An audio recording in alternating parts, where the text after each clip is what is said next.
7243. Don't grow weary doing good, because in due season you will reap a harvest if you do not give up. Listen, the fight didn't end last night. As far as I'm concerned, the fight just began. The fight just began. Remember, I was telling you have to embrace the suck.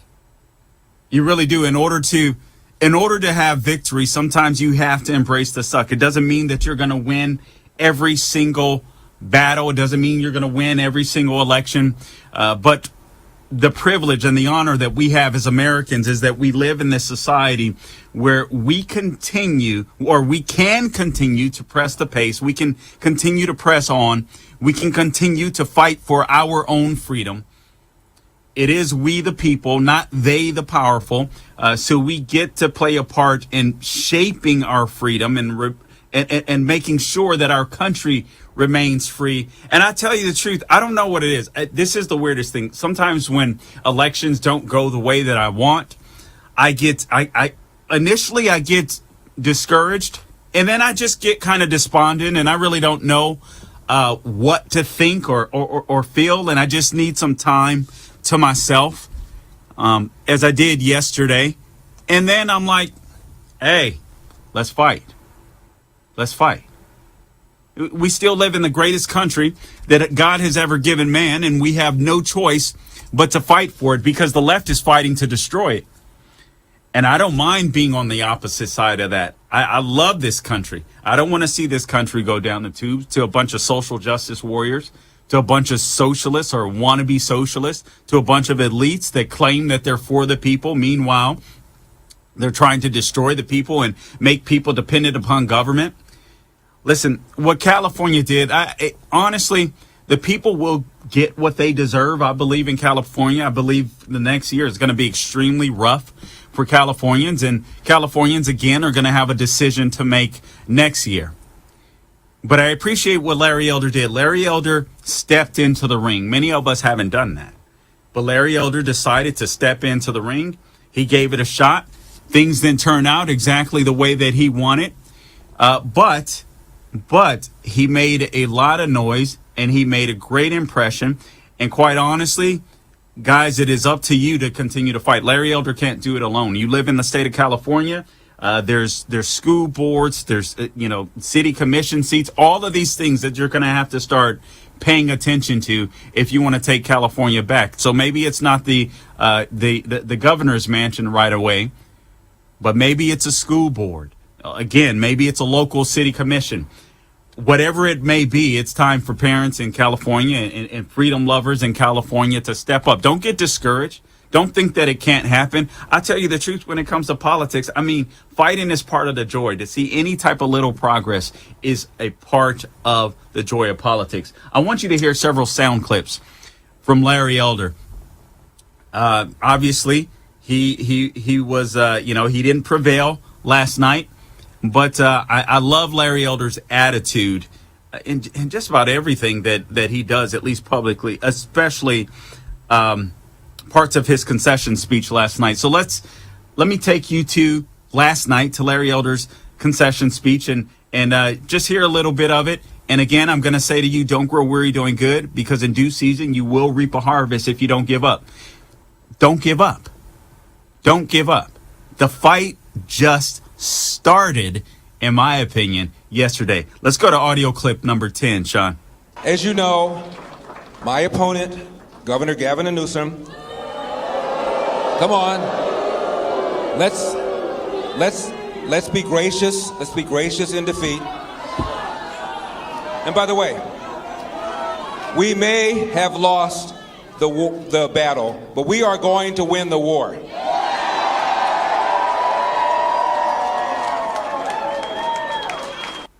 All right, more from Larry Elder, audio clip, and we'll just go down the line, Sean. Audio clip number 11. The reason we started this campaign is because this man, Governor Gavin Newsom, was sitting up there at the French Laundry restaurant with lobbyists who contributed to his campaign, with the people who drafted the mandates that they were violating by not wearing masks, by not engaging in social distancing, while telling you to do it. Meanwhile, his own kids were enjoying in-person private education. Now, he incurred a $12,000 wine tab. No, I don't know what they ordered, but I bet you it wasn't Mad Dog 2020. $12,000 wine tag? I don't even want to pay $12 for 2 gallons of grape juice. That is crazy insane to me. This is a person that is absolutely out of touch with the people. Yet, the people decided to vote for him. Why? The people decided to vote for him because we have to come to this understanding. Sometimes people are more comfortable in their misery than they're willing to take a chance at freedom. I think we take for granted oftentimes that freedom is a scary thing. And I've touched on this a little bit, but let me just talk about it a little more. Freedom is a scary thing. It's not, for some people, it just isn't natural. Dennis Prager talks about this sometimes, and I forget exactly how he puts it. I'm not as eloquent as Dennis Prager. I'm sure all of you guys have figured that out by now. I'm very ghetto fabulous compared to Dennis Prager, but nonetheless, freedom, it's scary. I remember growing up in the church that I grew up in, Worldwide Church of God at the time, and literally the way that things were kind of laid out for you. You just believe this, you just believe that. If you did this, if you did that, you were all good. Yet, the way that I interpreted it, okay, we could live this kind of lifestyle, and so we were good, we were going to heaven, all this kind of stuff, but we could live any way we wanted to outside of the church walls. I had all these rules, all of these rules that made me feel good, all of these rules that made me feel moral. And then later in life, I became a Christian. And then when I became a Christian, it was totally different. And for some of you, listen, I'm not trying to be a Bible thumper, but I just want to explain part of my life. And when I became a Christian, just life was totally different. Now it was like, okay, as a Christian, we believe that, all right, we have a personal relationship with Jesus Christ, and the God of the Bible speaks to us through his word, through scripture, through the Bible. And so we learn plenty of lessons. We learn wisdom from the Bible. And so that's how we believe that, that God speaks to us. But now it was different. Now it was up to me to carry on that relationship. I couldn't just do A, B, C, and D and all that kind of stuff. And I tell you, it's difficult. It's much harder to be a Bible believing Christian than most people believe, because I'm a man and there's human nature out there, right? And so now it's up to me to establish these rules for myself and live a certain way as I, try to grow closer to God. And it's different. It's hard. And sometimes it's even scary because there's so much more weight put upon you, because I do believe at the end of this life that we will be judged. And I got to tell you something that scares me sometimes. So freedom can be absolutely scary. But I also say that freedom is absolutely worth it. We're going to go to break soon. And once we do, and once we return on the other side, I'm going to play more clips from Larry Elder's speech, because I just think he hit the nail on the head. Just some quick sound bites that I think is worth you hearing. Because again, I don't want you to grow weary doing good. You guys did a good thing. They needed to bring out the army of Democrats in order for Newsom to keep his job. What does that mean? He stinks, and absolutely everyone knows it. But the rest of these people are fearful. That's why they voted for him. They're fearful, and some of them are just comfortable being miserable.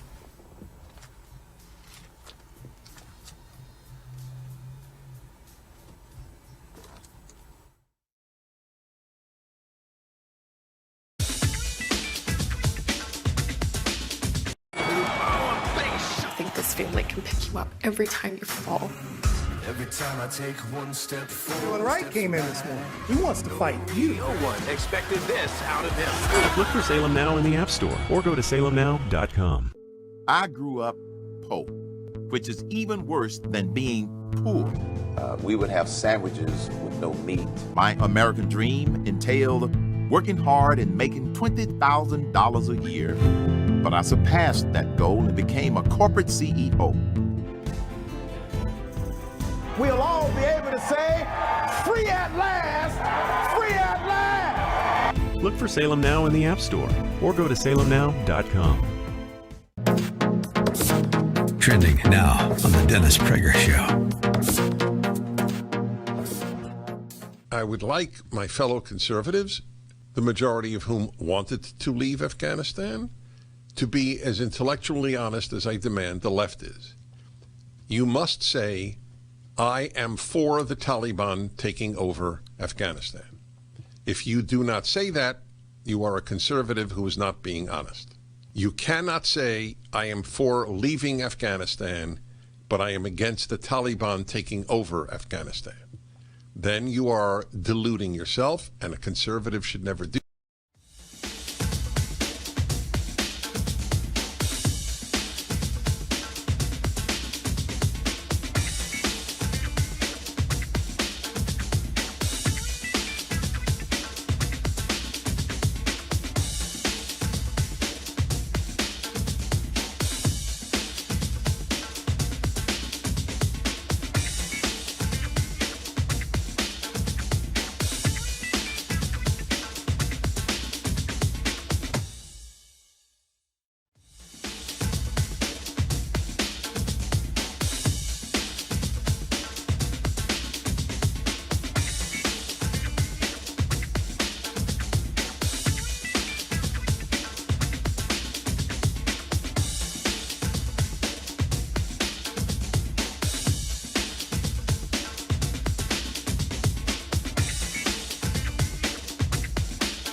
Oh my God.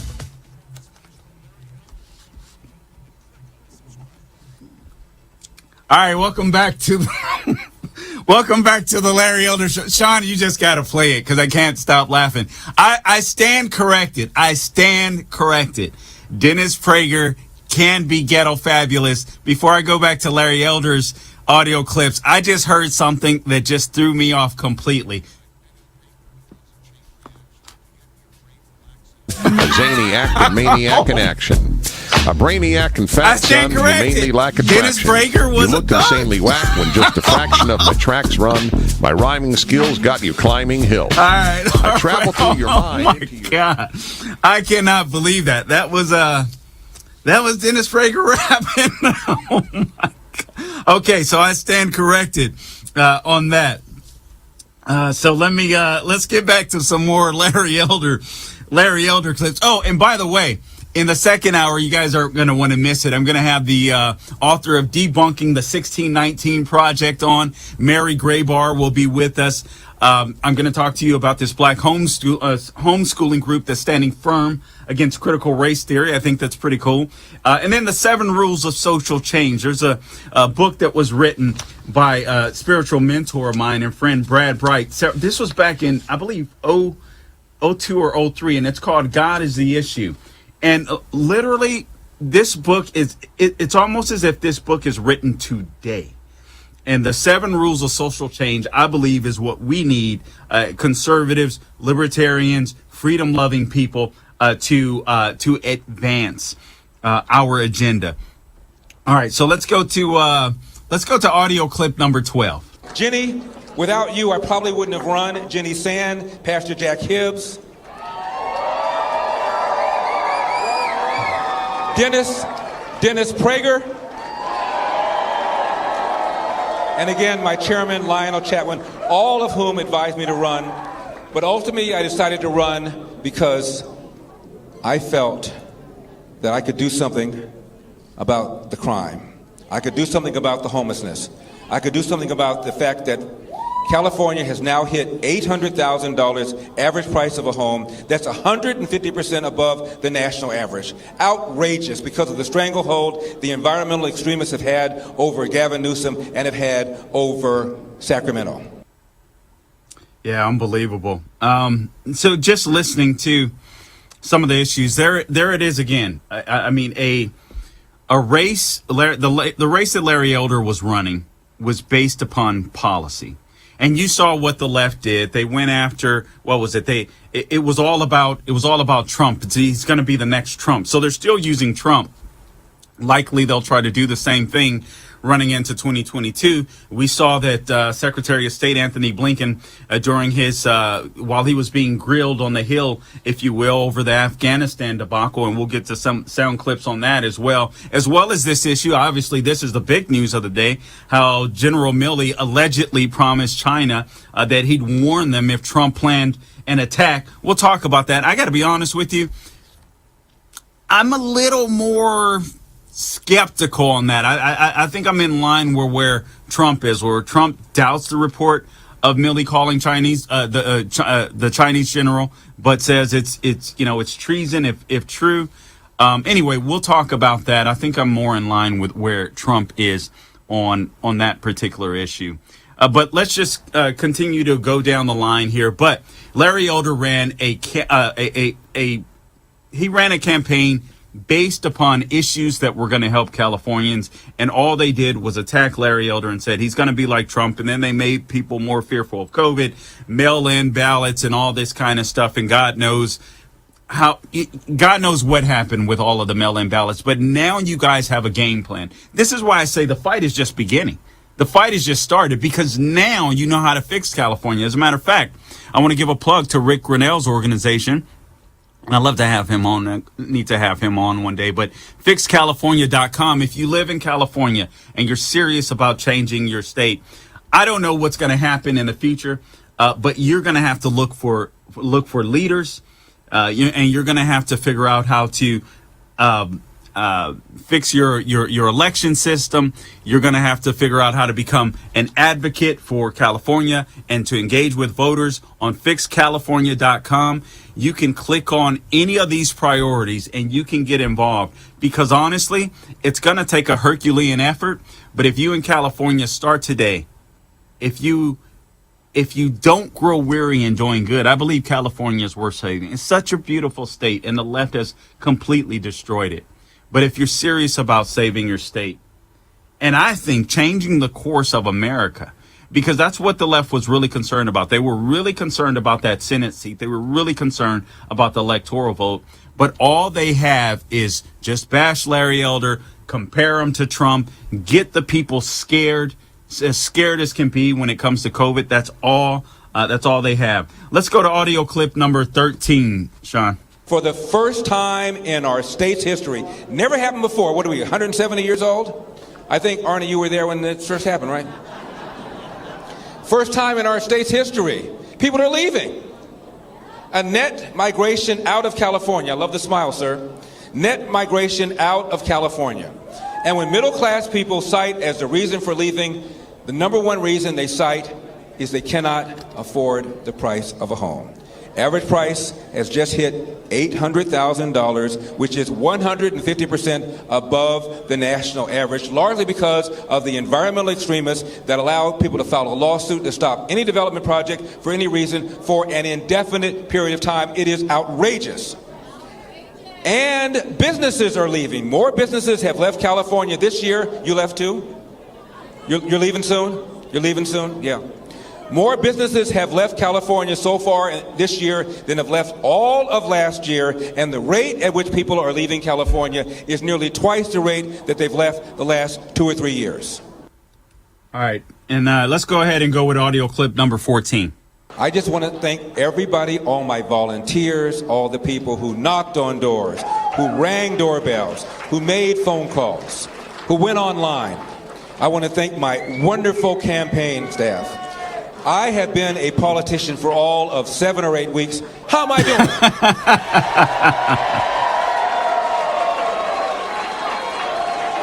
They are now listening in ways they never listened before. They're now hearing us in ways they never heard us before. They're now going to work our problems the way they've never done before. I'm not somebody like my opponent who was born on third base and thought he hit a triple. I'm somebody from the inner city whose parents came here, as I said, with nothing, who worked hard, love you too, who worked hard, who believed in the American dream. And we believe in the American dream. We believe in a country. We believe in the vision of Martin Luther King. We believe in hope, true unity. We don't divide by race, we don't divide by gender, we don't divide by sexual orientation, we don't divide by ethnicity, we don't divide by religion, we unite. All right, so the left feared Larry Elder because he would have been successful. His policies would have been successful. More of this on the other side. General Milley and your calls. This is Carl Jackson in for Larry Elder. We'll be back in a few.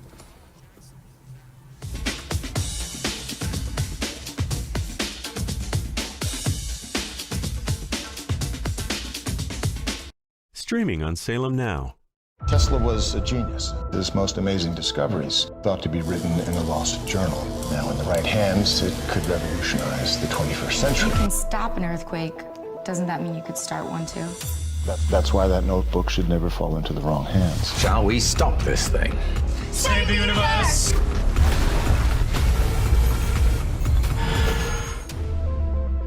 Look for Salem Now in the App Store or go to salemnow.com.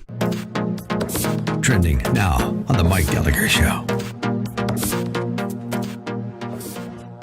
I would say that this is now on track, Peter, to be the largest airlift in U.S. history. And that is bringing American citizens out. It is bringing our Afghan partners out. It is bringing allies out.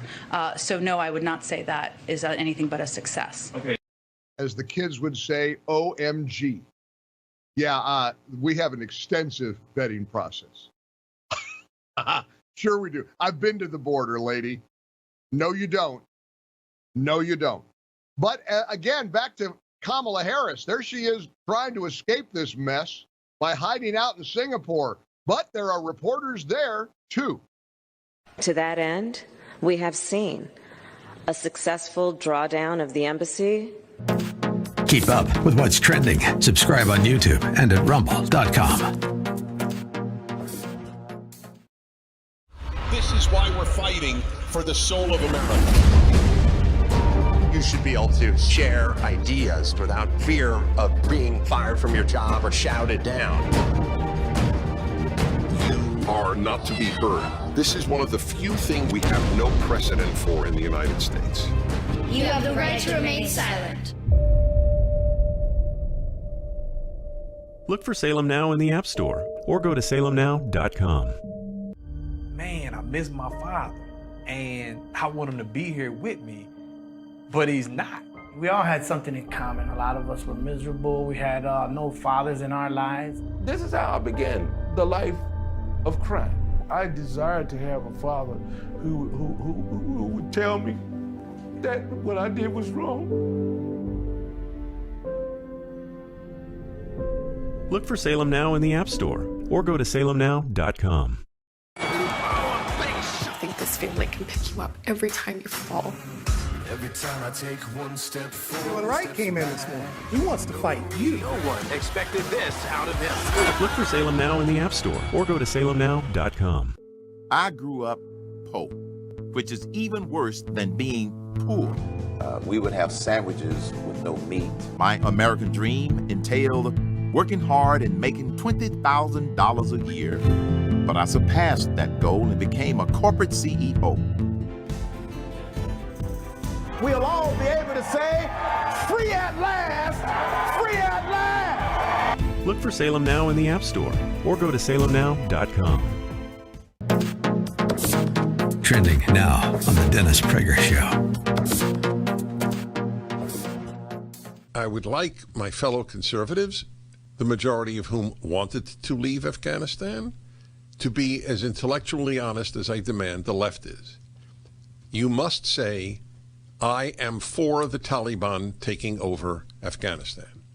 If you do not say that, you are a conservative who is not being honest. You cannot say, I am for leaving Afghanistan, but I am against the Taliban taking over Afghanistan.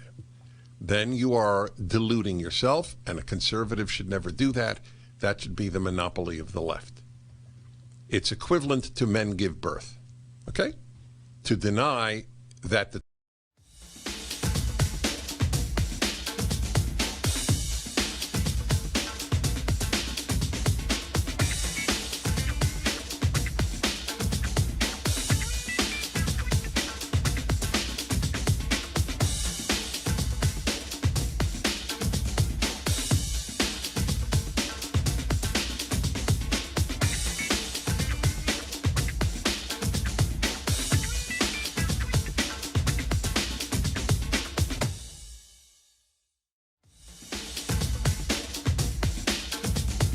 studio, the number to call in, 888-971-7243. Let me talk to you about Cry Macho, a Clint Eastwood movie.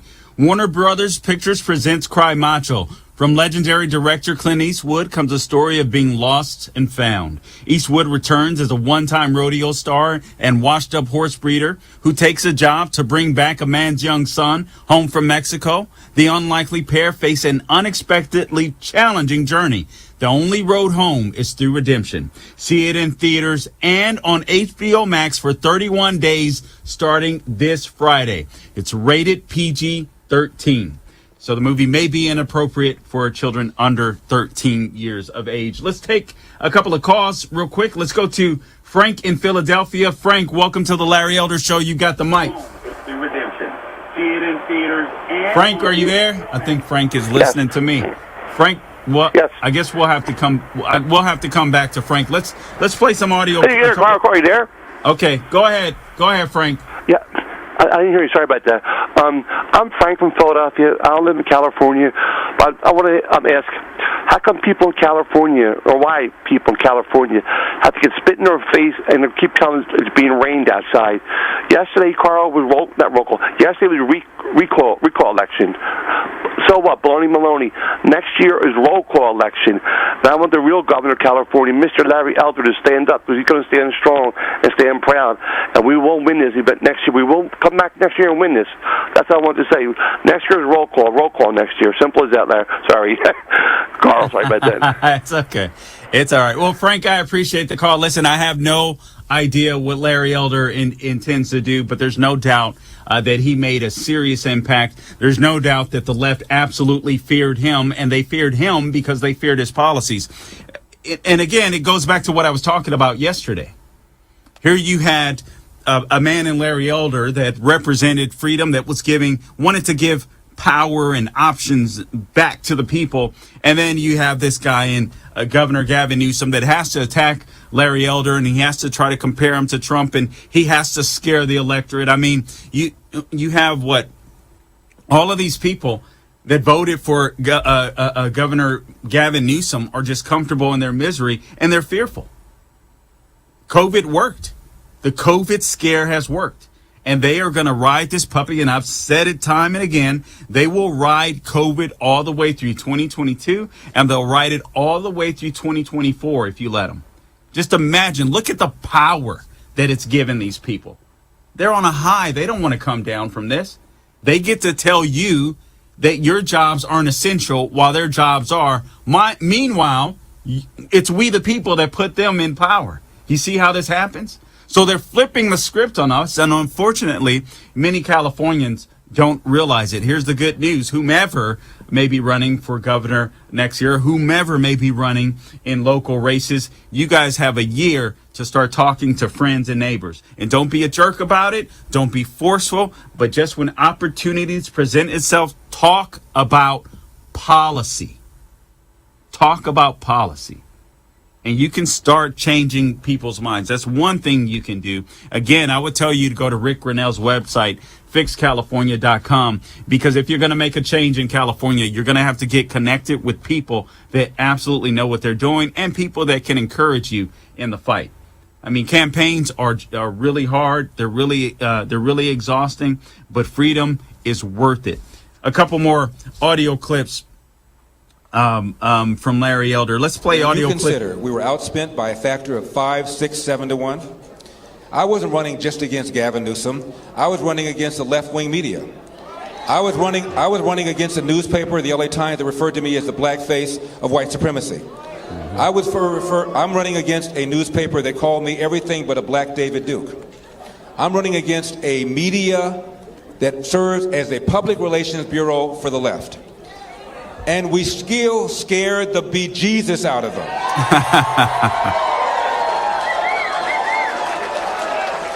That's why they brought in Barack Obama. They brought in Bernie Sanders, a socialist who owns 3 homes, but I digress. They brought in Senator Warren. And as I said before, all they did was call this a Republican takeover. Yeah.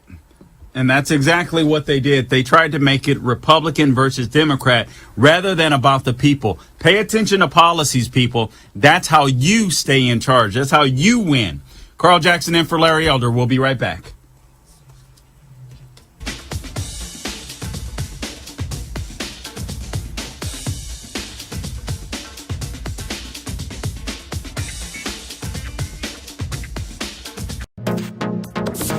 Trending now on the Dennis Prager Show.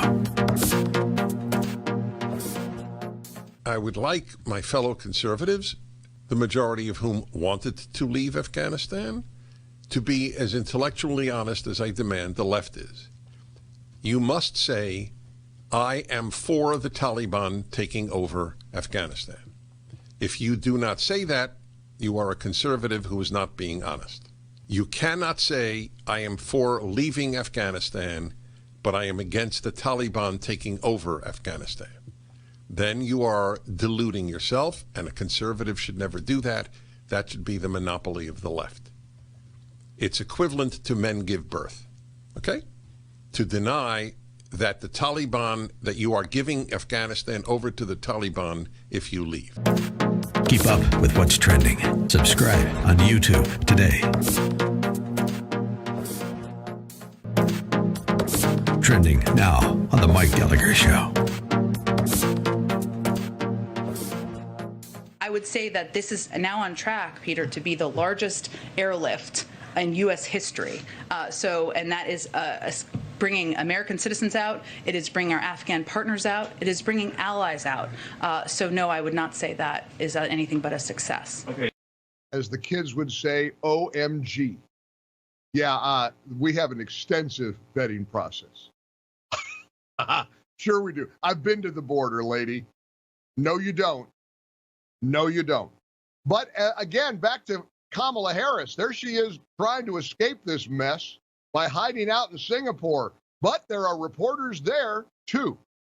To that end, we have seen a successful drawdown of the embassy, and thankfully, without any American casualties. We have seen thousands of people who have been evacuated from the airport in Afghanistan, where the United States military, doing very hard and difficult work, It's very difficult to get all those Afghans out of Afghanistan.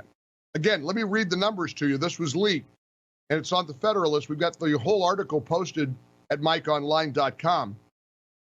According to this leaked information from the U.S. State Department, the evacuation numbers, within 15-hour period of time, August 23rd, midnight to 3 p.m., the United States evacuated a total of 6,916 people. Only 483 were Americans. The vast majority were Afghan nationals, 6,425. Keep up with what's trending. Subscribe on YouTube and at rumble.com. Trending now on The Charlie Kirk Show. Afghanistan continues to be a mess, and Americans are stranded in Afghanistan, and our government is uncertain what to do. We have some exclusive frontline updates from Afghanistan to share with you, including how private contractors and private citizens are stepping up and doing the job that our government refuses to do. And also, we're going to go into great detail all of the weapons that we have left behind in Afghanistan. And it's not just bullets and guns. It is some of the most sophisticated, top-level weaponry. We're going to get into all of that and the cost associated with it.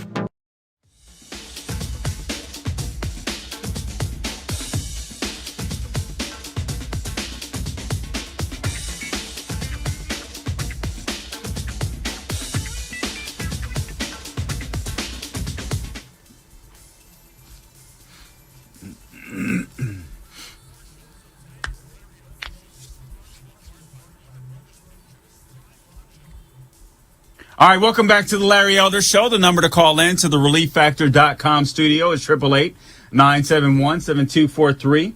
888-971-7243. Some of you would like to sound off on the race, so I'm going to oblige you to do so. Let's go to Bridget in L.A. Bridget, welcome to the Larry Elder Show. You've got the mic. Hello, Carl Jackson. You have been doing a great job. Just want to let you know. Thank you.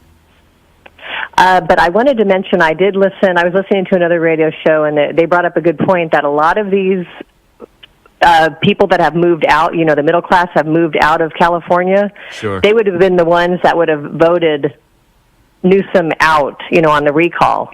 Right. And I voted yes. I voted for Larry Elder, and I'm very disappointed. Yeah, I mean, listen, it's you're absolutely right, and a lot of people, and Larry Elder mentioned this. Listen, U-Haul, this would be a great time, I know, to probably invest in U-Haul, because I suspect more Californians will leave, and I get that, but I still think that there's an opportunity to win California just because of the policies are so bad. People are going to wake up, but sometimes people need help waking up. And that's where Los Angelinos or Californians in general come in, and you always have to attach the people to the policy. This is something. This is crazy, but again, remember when Barack Obama said he was a community activist, and we all laughed at that, right? Like, community activist, what this guy?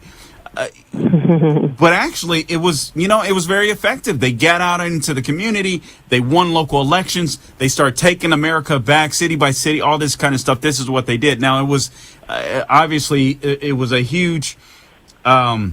He took a huge shellacking in 2010, but ultimately, I mean, whether it's the courts, whether it was the schools, these guys knew what they were doing. Now it's time for Republicans, conservatives. We're individuals. Right, so we don't operate in communities like they do. We're not collectivists, if you will, but we do have to be community activists in our neighborhoods, in our churches, and sometimes I really do believe that people just need to connect the dots. I can tell you a story, Bridget, where literally several years ago, I was getting my truck repaired, and I went into a local dealership, which I normally don't do because I'm cheap. I don't like paying high prices for anything. But this was an oil change, so it was like whatever. So I went there, And I think it's some tire stuff or whatever, unimportant.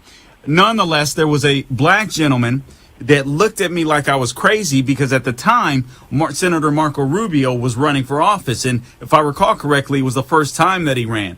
And he looked at me and I could see it in his eyes. He was just like, you sellout. I mean, you could just read his eyes.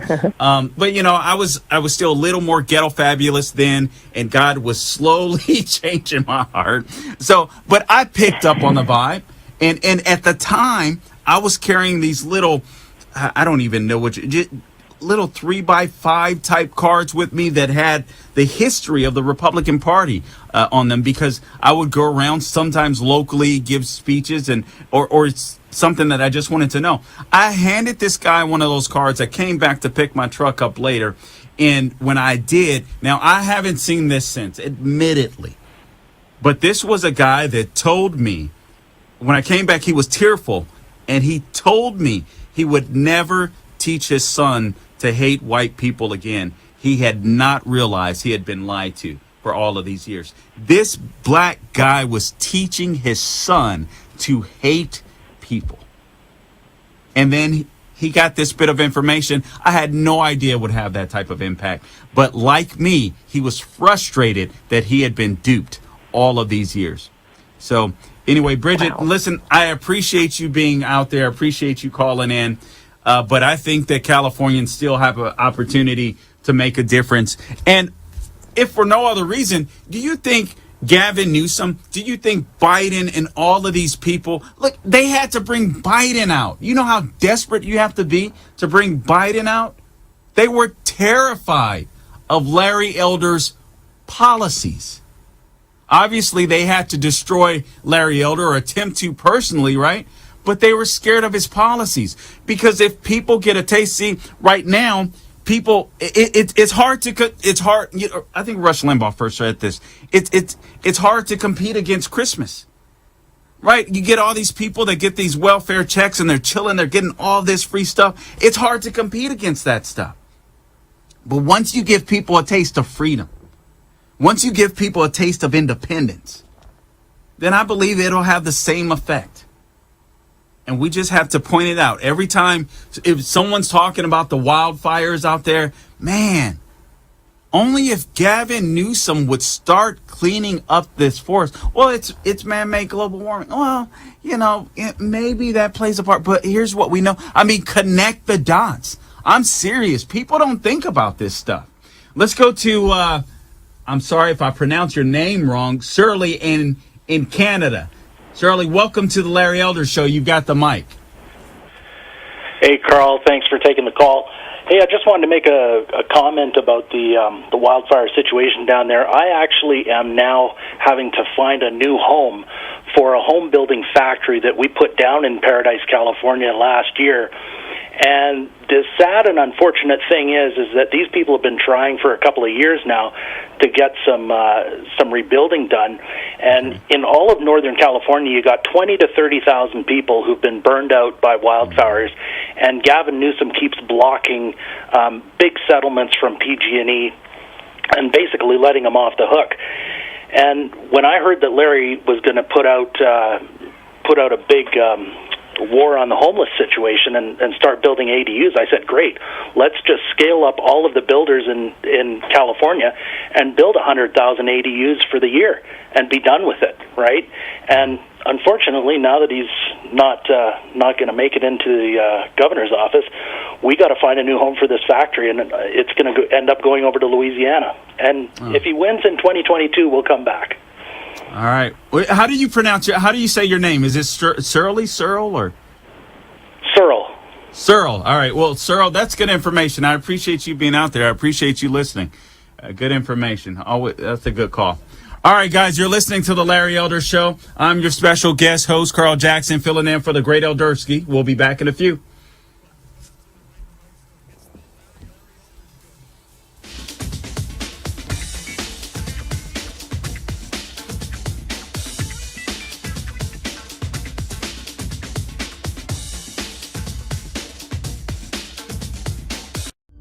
Man, I miss my father, and I want him to be here with me, but he's not. We all had something in common. A lot of us were miserable. We had no fathers in our lives. This is how I began the life of crime. I desired to have a father who would tell me that what I did was wrong. Look for Salem Now in the App Store or go to salemnow.com. I think this family can pick you up every time you fall.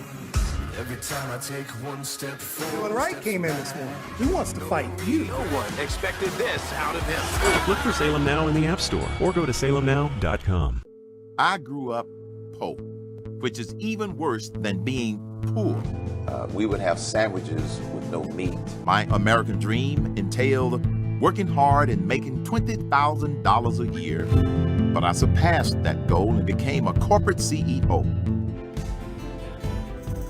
We'll all be able to say, free at last, free at last. Look for Salem Now in the App Store or go to salemnow.com. Trending now on the Dennis Prager Show. I would like my fellow conservatives, the majority of whom wanted to leave Afghanistan, to be as intellectually honest as I demand the left is.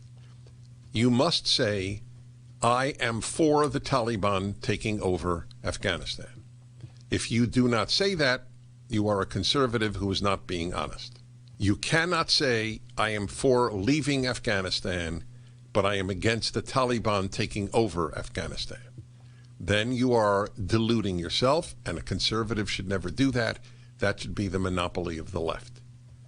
It's equivalent to men give birth, okay? To deny that the Taliban, that you are giving Afghanistan over to the Taliban if you leave. Keep up with what's trending. Subscribe on YouTube today. Trending now on The Mike Gallagher Show. I would say that this is now on track, Peter, to be the largest airlift in U.S. history. And that is bringing American citizens out. It is bringing our Afghan partners out. It is bringing allies out. So no, I would not say that is anything but a success. Okay. As the kids would say, OMG. Yeah, we have an extensive vetting process. Sure we do. I've been to the border, lady. No, you don't. No, you don't. But again, back to Kamala Harris. There she is trying to escape this mess.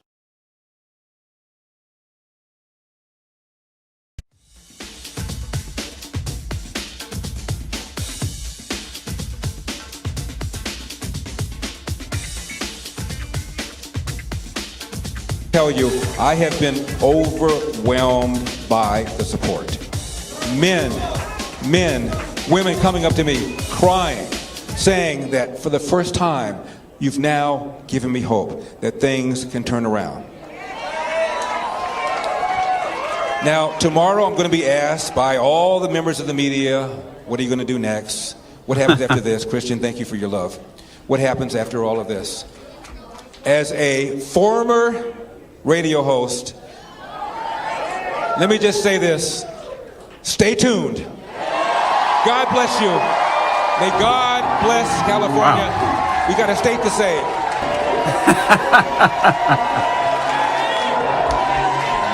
You know what? Larry Elder makes you want to stay in the fight. He makes. I'm telling you, California is worth saving.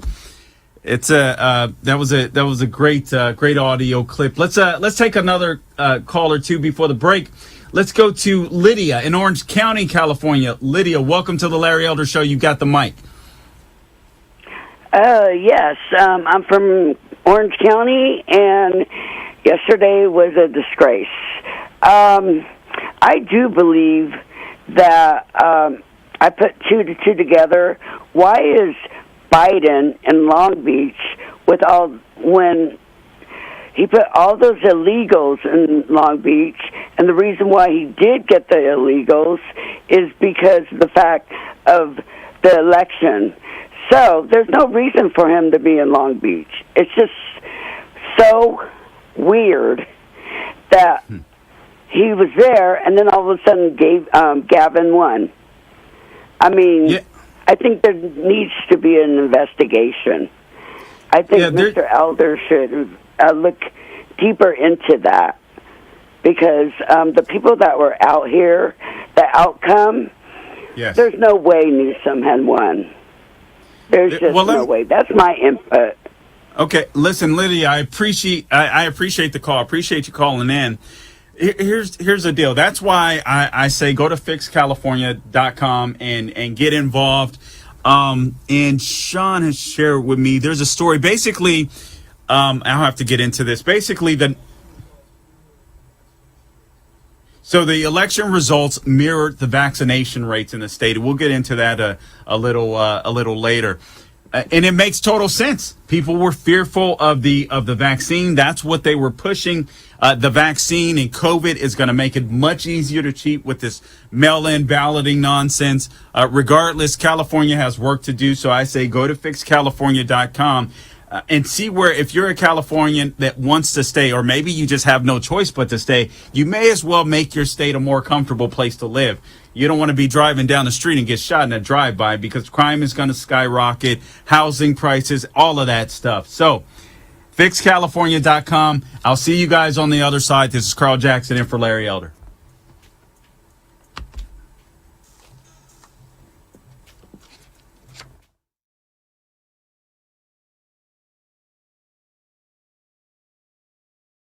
Was a genius. His most amazing discoveries thought to be written in a lost journal. Now, in the right hands, it could revolutionize the 21st century. You can stop an earthquake.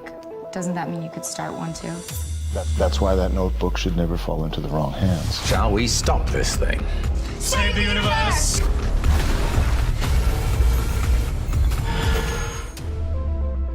Look for Salem Now in the App Store or go to salemnow.com. Trending now on The Mike Gallagher Show. I would say that this is now on track, Peter, to be the largest airlift in U.S. history. And that is bringing American citizens out. It is bringing our Afghan partners out. It is bringing allies out. So no, I would not say that is anything but a success. Okay. As the kids would say, OMG. Yeah, we have an extensive vetting process. Sure we do. I've been to the border, lady. No, you don't. No, you don't. But again, back to Kamala Harris. There she is trying to escape this mess by hiding out in Singapore. But there are reporters there, too. To that end, we have seen a successful drawdown of the embassy. Keep up with what's trending. Subscribe on YouTube and at rumble.com. This is why we're fighting for the soul of America. You should be able to share ideas without fear of being fired from your job or shouted down. You are not to be heard. This is one of the few things we have no precedent for in the United States. You have the right to remain silent. Look for Salem Now in the App Store or go to salemnow.com. Man, I miss my father, and I want him to be here with me, but he's not. We all had something in common. A lot of us were miserable. We had no fathers in our lives. This is how I began the life of crime. I desired to have a father who would tell me that what I did was wrong. Look for Salem Now in the App Store or go to salemnow.com. I think this family can pick you up every time you fall. Every time I take one step forward. When Wright came in this morning, he wants to fight you. No one expected this out of him. Look for Salem Now in the App Store or go to salemnow.com. I grew up poor, which is even worse than being poor. We would have sandwiches with no meat. My American dream entailed working hard and making $20,000 a year. But I surpassed that goal and became a corporate CEO. We'll all be able to say, free at last, free at last. Look for Salem Now in the App Store or go to salemnow.com. Trending now on The Dennis Prager Show. I would like my fellow conservatives, the majority of whom wanted to leave Afghanistan, to be as intellectually honest as I demand the left is. You must say, I am for the Taliban taking over Afghanistan. If you do not say that, you are a conservative who is not being honest. You cannot say, I am for leaving Afghanistan, but I am against the Taliban taking over Afghanistan. Then you are deluding yourself, and a conservative should never do that. That should be the monopoly of the left. It's equivalent to men give birth, okay? To deny that the Taliban, that you are giving Afghanistan over to the Taliban if you leave. Keep up with what's trending. Subscribe on YouTube today. Trending now on The Mike Gallagher Show. I would say that this is now on track, Peter, to be the largest airlift in U.S. history. And that is bringing American citizens out. It is bringing our Afghan partners out. It is bringing allies out. So no, I would not say that is anything but a success. Okay. As the kids would say, OMG. Yeah, we have an extensive vetting process. Sure we do. I've been to the border, lady. No, you don't. No, you don't. But again, back to Kamala Harris. There she is trying to escape this mess by hiding out in Singapore. But there are reporters there, too.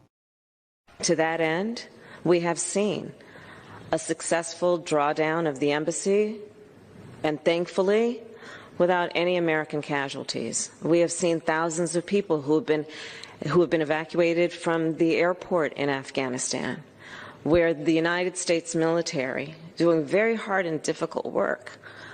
Yeah, it's very difficult to get all those Afghans out of Afghanistan. Again, let me read the numbers to you. This was leaked, and it's on the Federalist. We've got the whole article posted at MikeOnline.com. According to this leaked information from the U.S. State Department, the evacuation numbers, within 15-hour period of time, August 23rd, midnight to 3 p.m., the United States evacuated a total of 6,916 people. Only 483 were Americans. The vast majority were Afghan nationals, 6,425. Keep up with what's trending. Subscribe on YouTube and at rumble.com. Trending now on The Charlie Kirk Show.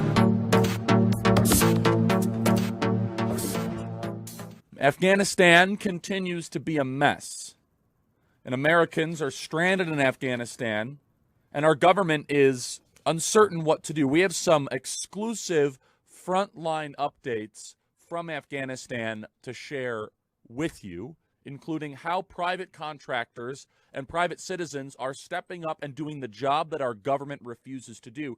And also, we're going to go into great detail all of the weapons that we have left behind in Afghanistan. And it's not just bullets and guns. It is some of the most sophisticated, top-level weaponry. We're going to get into all of that and the cost associated with it.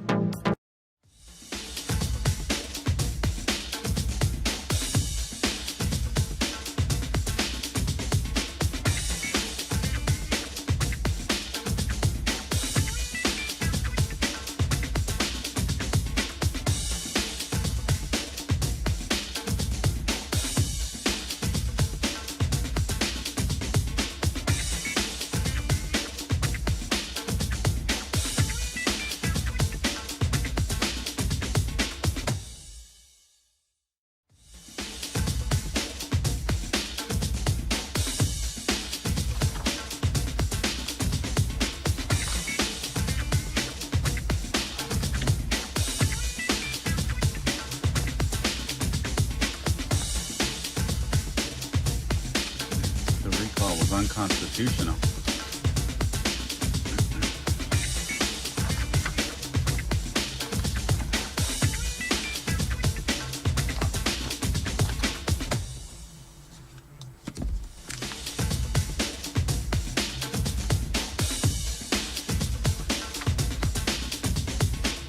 Okay.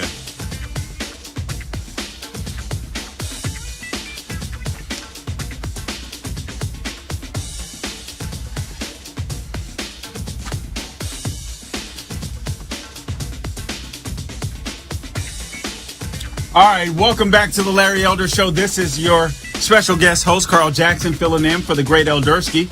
The number to call in, 888-971-7243. There's plenty of you on the line that still want to talk about California. Stay there, but first I have to go to my guest, Mary Graybar, the author of Debunking the 1619 Project. Mary Graybar, welcome to the Larry Elder Show. Well, thank you. It's great to be here. Absolutely. I'm so glad that you've written this. I'm glad that you've written this book. I really want to get into this and get into this 1619 project. First off, you're a former professor, correct? That's correct. Why are you a former professor? I was canceled. I'm one of the first wave of cancellations. So I had a series. I was politically incorrect, as they said back then, and my scholarship didn't fit in. I was teaching English, and so I had a series of instructorships that were temporary, and the most recent one was at Emory University, and that was a privately funded program that I was teaching in, and that ended in 2013, and I did get released from a couple places. They just told me they had no more classes for me after I'd written something that didn't appeal to the department chair or the college president. But I am here at the Alexander Hamilton Institute for the Study of Western Civilization. All right, I love that. And so you were experiencing cancel culture before the rest of us realized what it was then. Yeah, and I was trying to warn people about it, and I was writing about the corruption of education and creeping Marxism and reporting on these conferences and teacher workshops and trying to alert people, but now it has just exploded. It's everywhere. Is it this prevalent inside or on college campuses? And I'm speaking with Mary Graybar, the author of Debunking the 1619 Project. Marxism, creeping Marxism, critical race theory, is this stuff really so prevalent on college campuses, or do you just have a few radicals on campus that are making a lot of noise and being extremely effective, or is this just pervasive from your experience? Oh, it's pervasive. They control the institutions. They control the hiring. That's why I had no chance of being hired on a permanent basis.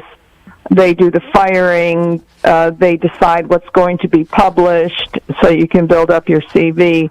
They are in control. And as we can see with the 1619 Project, they are now in K through 12 classrooms with this, history that's basically critical race theory writ large. Wow, this is unbelievable. Anyway, let me ask you this. So, Nicole Hannah-Jones, and I guess she started this 1619 Project with the help of the New York Times. Basically, the premise is America was founded in 1619 and not in 1776. And we were founded based upon, obviously, slavery. And the revolution even was fought to uphold slavery. Give us your response to that. Yeah, it's absurd. It really is ridiculous.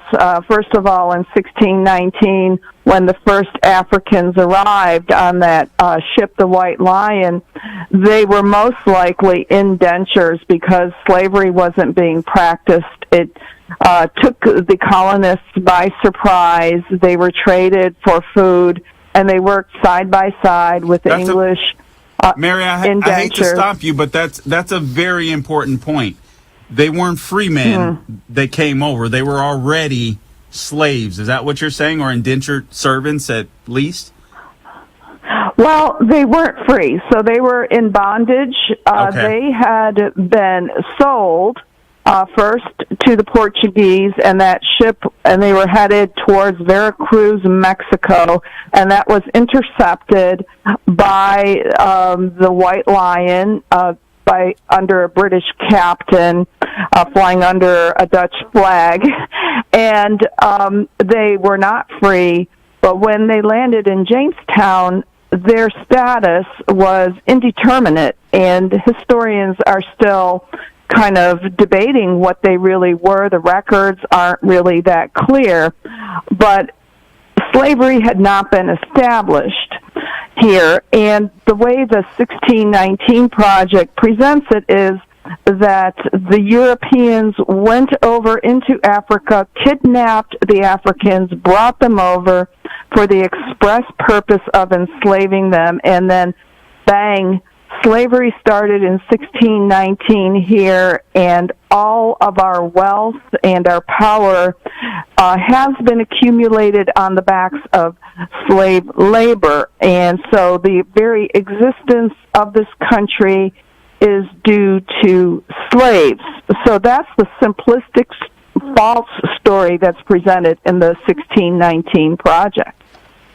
And this, I mean, obviously, Hannah Nicole Jones, she has to know this is a lot. Do you think she really believes this stuff, or is this just this is prestige, this is money, this is a money maker for her? Do you think she believes this stuff? I don't know. It's interesting because she refuses to entertain opinions that don't adhere with this thesis that she promotes, which is something that she got in high school, and she hasn't, developed beyond that. And this is the theory of Lerone Bennett, the polemicist who coined the phrase Black Power. She was introduced to his writings as I think a 10th or 11th grader by this radical teacher, and was radicalized, and she has written about that and spoken about that. But she is someone who is promoting this, and you're right, making an incredible amount of money off of it. $25,000 for a Zoom talk at a public university for an hour. Yes, and publishing and having documentaries made. And the motivation seems to be this anger and this resentment. It's kind of hard to psychoanalyze her from a distance, but one thing we do know is she has refused to engage in any kind of a debate, a scholarly debate, or to accept any kind of even gentle criticism from, this country's top historians. Wow, that's amazing. Hannah, we have a minute before the break. Are you able to stay with me through the break? And I have several questions I would like to ask you if you can stick with us. Sure. Okay, all right. So we can get started on this. Slavery made America rich. Is that true or false? It's false. And why so? Will you explain, please? Well, it's, we can't deny the contributions of slaves and African Americans, certainly to our culture and to the economy, but the figure that is presented in the 1619 Project is grossly inflated by a factor of 10, and it follows a neo-Marxist school called the New History of Capitalism. And one of my chapters in Debunking the 1619 Project goes into that, and I rely on three well-known economic historians that have just demolished that thesis, which is based on people who adhere to Marxism and really can't do math. All right. I'm speaking to Mary Graybar, the author of Debunking the 1619 Project. You guys go out and get this book. More on the other side with Mary Graybar.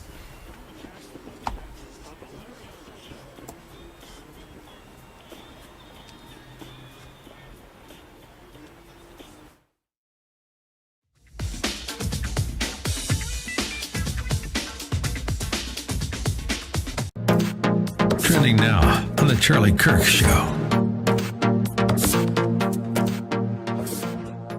The Arizona Supreme Court said Tuesday that contractors hired by the state Senate to conduct the audit would not need to release the records from their review by next week. This is only a temporary delay, is what we're being told.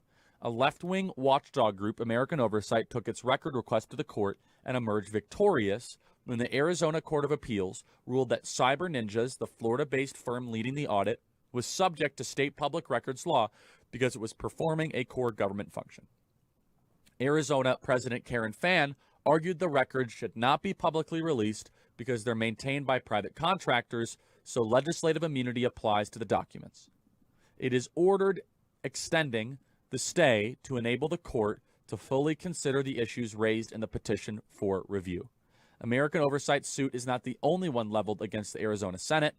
The Phoenix-based Arizona Republic newspaper sued the chamber and Cyber Ninjas on June 30th for access to the host of audit records under the same public records law. Of course, the Arizona Republic is suing. I mean, why would they be reporting? They would be suing people to try to stop the audit. The audit results are coming out soon, despite all of these legal challenges against it. We don't know what it's going to say, but I could tell you that people are very nervous that what might be implemented from, what actually might be exposed from these audit results are going to be significant. Very significant. We know that there were 72,000 more mail-in ballots received than were sent out. We know that this election was interfered with in many different ways, from the Center for Technology of Civic Life, from Mark Zuckerberg's money, and many other people. Keep up with what's trending. Subscribe on YouTube and at rumble.com. Trending now on The Dennis Prager Show. In terms of dedication to helping America, there's no comparison between Joe Biden and Donald Trump. Donald Trump really, really, really wanted to help America. Joe Biden does not. That's Biden, and that's Afghanistan, and that's the conservatives. Now Biden, which we would not have if we had a Republican president. Yes, every one of you businesses in America, you must not allow people who are not vaccinated, even if they've had COVID, and are probably better, in a better medical position not to transmit or get the disease. Everybody has to get a vaccination. We've been lying to you, we on the left, since Roe v. Wade.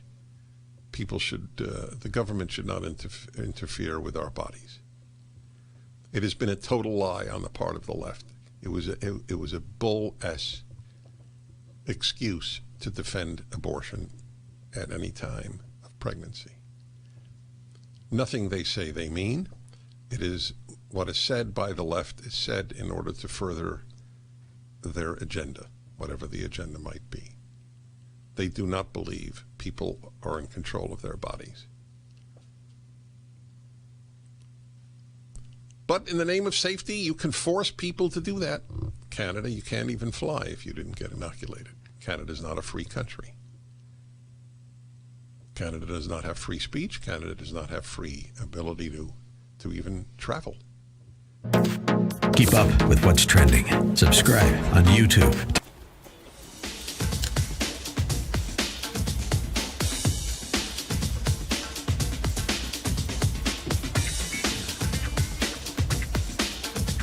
Oh, that's a good one, Sean.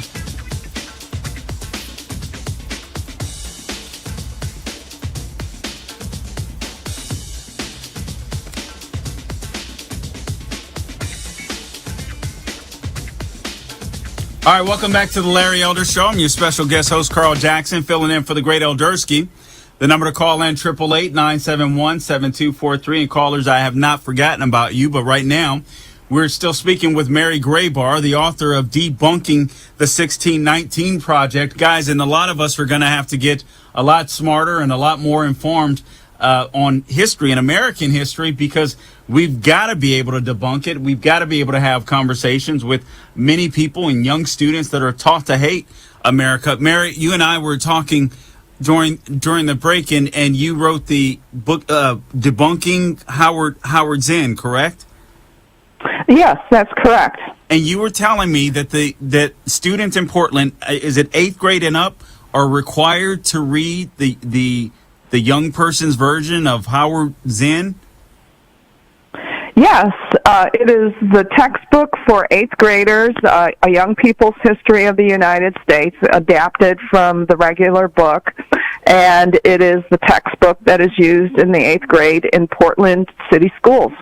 And it's so crazy. I mean, as soon as you told me that, Mary, everything made sense. The kids rioting in the streets, and oh my goodness, that totally made sense. Okay, so let me ask you this. We have about 6.5 minutes left. I got several questions for you, so we'll kind of go rapid fire here. You've already answered whether or not slavery made America rich. Hannah Jones claims that the declaration of or declaring our independence from Britain was done so in order to protect the institution of slavery. Your take on that? Well, that is wrong, and a number of historians have also said it was wrong and objected to it. Of course, it's ridiculous. It was, we did not declare independence to protect slavery. Actually, Britain was becoming the major world slave trading power and was actually imposing slaves on the colonies. So sometimes the colonies were objecting to all these slaves being brought in. Of course, it wasn't always for altruistic reasons, but the fact was that Britain was heavily involved in the slave trade.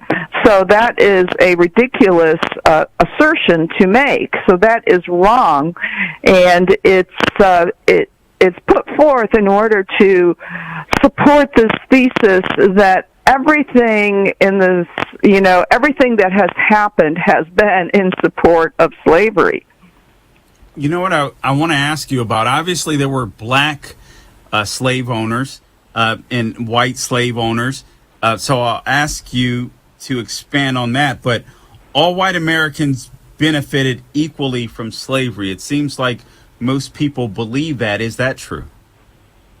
No, it's not true. As a matter of fact, my chapter, Debunking the Economic Argument, shows how slavery actually held back the South as a region. It wasn't developed, and it, of course, kept a lot of white people in poverty. The people who mostly benefited from slavery were the plantation owners. The 1%, as they said back, when we had the Occupy Wall Street movement. And some of those wealthy plantation owners were black also. So it was a system that was not conducive to making the economy thrive. Okay. All right. That's good information. In chapter, let me find it now. I've lost my place. I hate when I do that. Chapter 10. Oh, my goodness. Okay. Anyway, chapter 10, Taking Down Abraham Lincoln. There was a line that I wanted to read. So I'm sorry. This is live radio, and I'm thumbing through the book here, and I thought I had it saved here, Mary. So just bear with me for just a second. Sure. I want to ask you, why is it important that Thomas Jefferson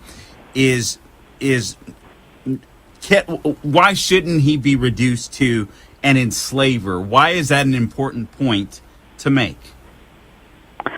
Well, Thomas Jefferson has been known as the Apostle of Liberty because he authored the Declaration of Independence, and he was born into a slave-owning family. His earliest memory from the age of 2 or 3 was being carried on horseback by a trusted slave.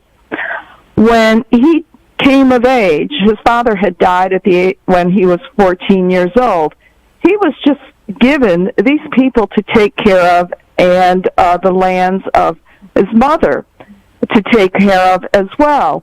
He tried throughout his life to think of a way to end slavery peacefully, he could see the Civil War coming on. He wanted to prevent that, and I go into detail in my chapter on Jefferson on the various methods he entertained, what he tried to do politically, and he also knew that if you really were too strident, you could have a backlash, which did happen with some planters reacting to any efforts to, cut back on slavery, that it could make things worse. And so he had to be very diplomatic and very careful.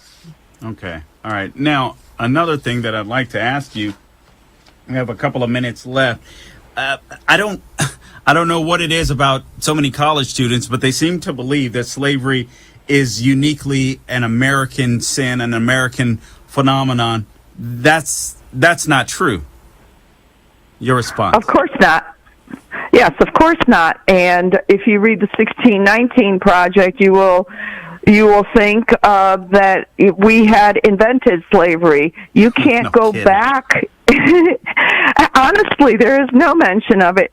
You can't go back in time to a point in history before there was slavery. It's always been around as far as we know. It has been every place in the world. The indigenous peoples practiced it. It was practiced in Asia, in Africa, around the world. And in 1776, actually, the only places where it wasn't being practiced was in Western Europe. But then again, those nations had their colonies and Antarctica. So, when you think about that, it makes a little bit more sense that, there was slavery here, but yet, of course, we had an abolitionist movement starting. Some of the founding fathers were abolitionists. They wanted to end slavery. So that was the new and radical thing. Okay, I'm speaking. Well, actually, Mary Graybar, author of Debunking the 1619 Project. Thank you so much for joining us on the Larry Elder Show. I encourage all of you listeners, go out and get this book, Mary Graybar, Debunking the 1619 Project. Guys, we're going to have the tools to defeat the left. Knowledge will be able to help us do that. Thank you so much, Mary.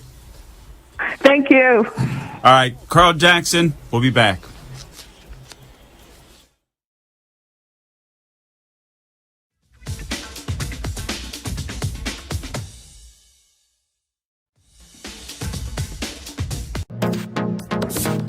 Trending now on America First with Sebastian Gorka.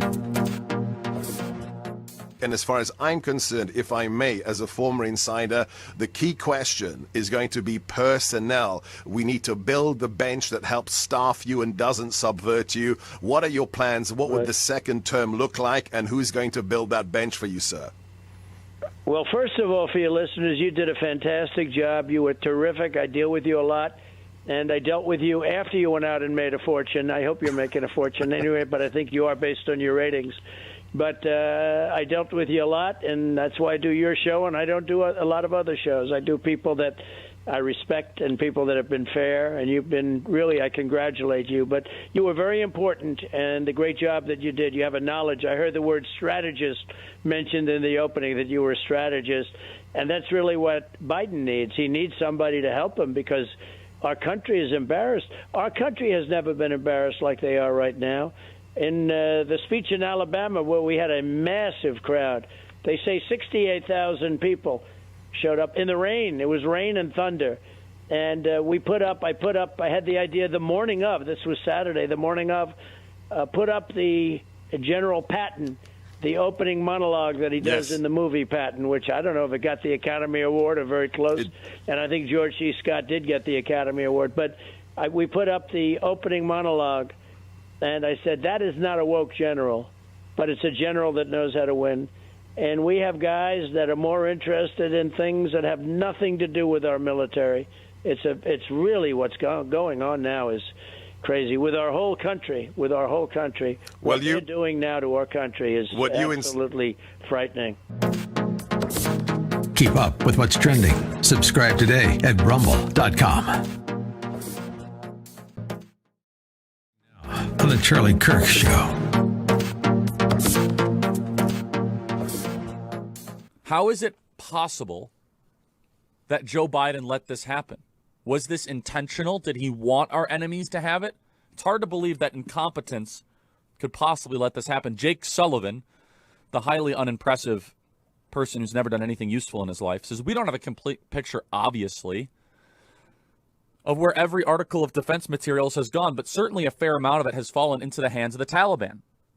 And obviously, we don't have a sense that we're going to be ready to hand it over to us at the airport.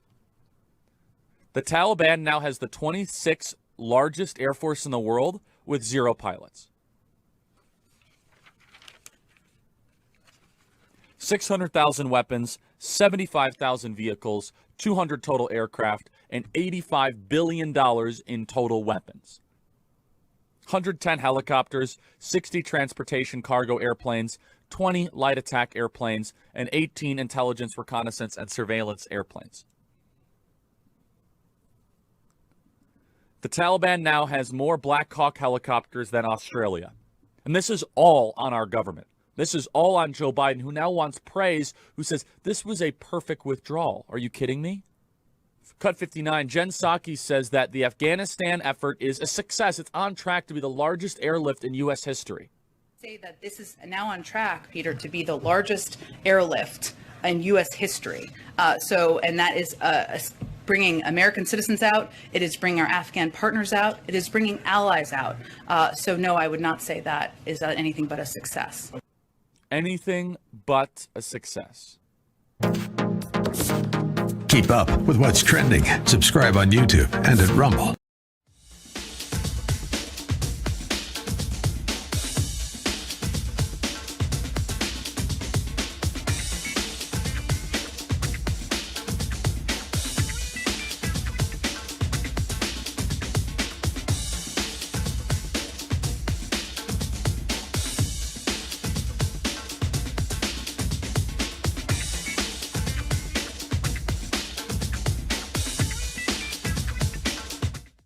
This new Bob Woodward bit. You know what? I hate is I feel like Bob Woodward is going to make a buttload of money off of this stuff. And anyway, we'll get into this a little later. Hat tip, Sean. Biden ignored Austin and Blinken on Afghanistan withdrawal.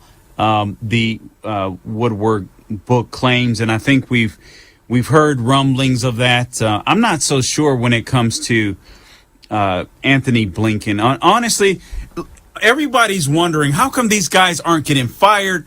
You know, how come Biden isn't canning these guys? He can't can them.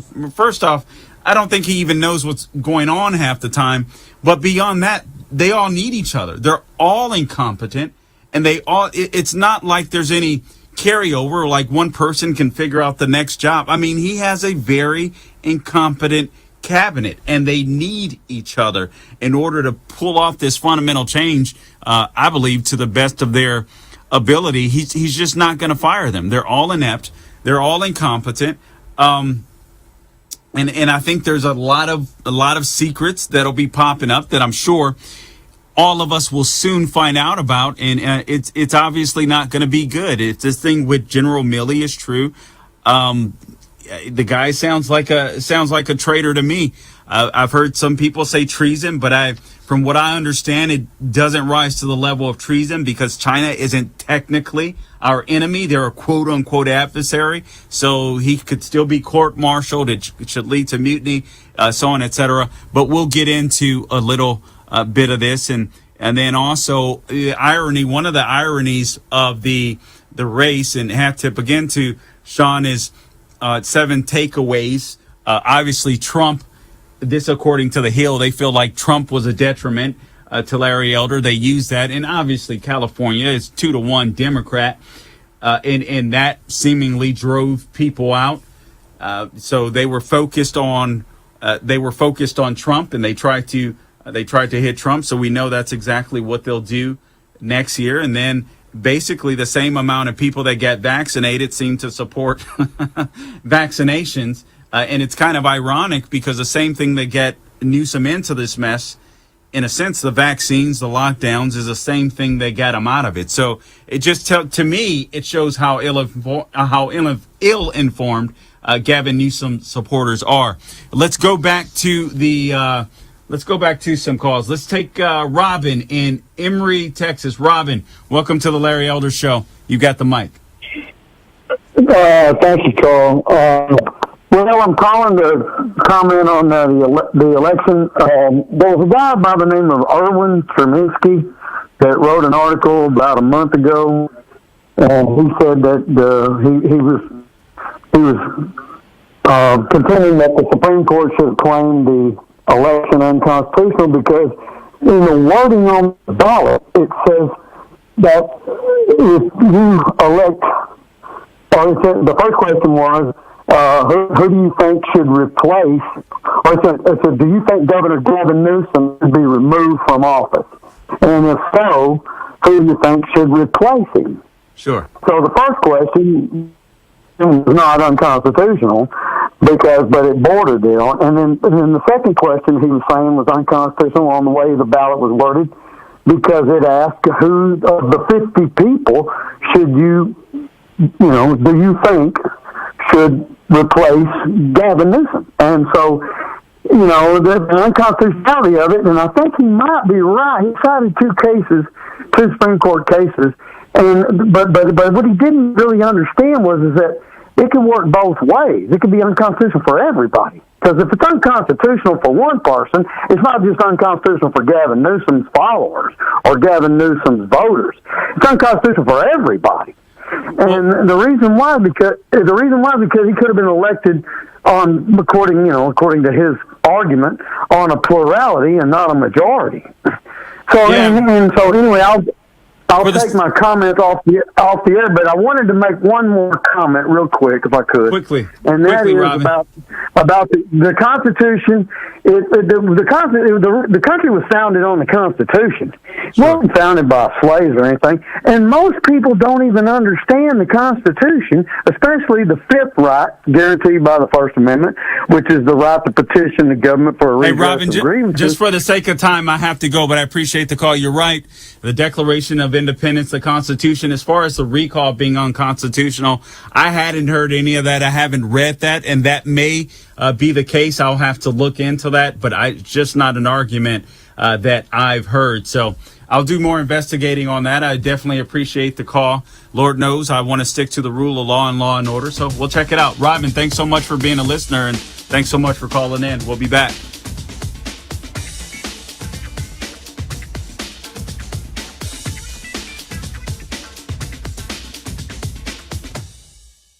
The Democratic Party somehow has convinced black people that they're the good guys.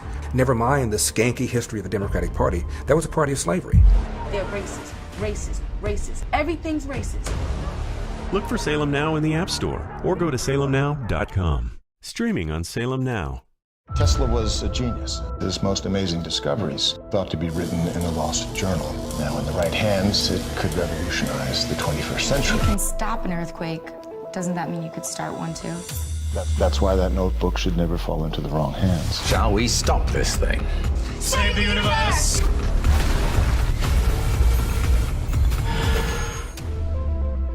Look for Salem Now in the App Store or go to salemnow.com. Trending now on The Mike Gallagher Show.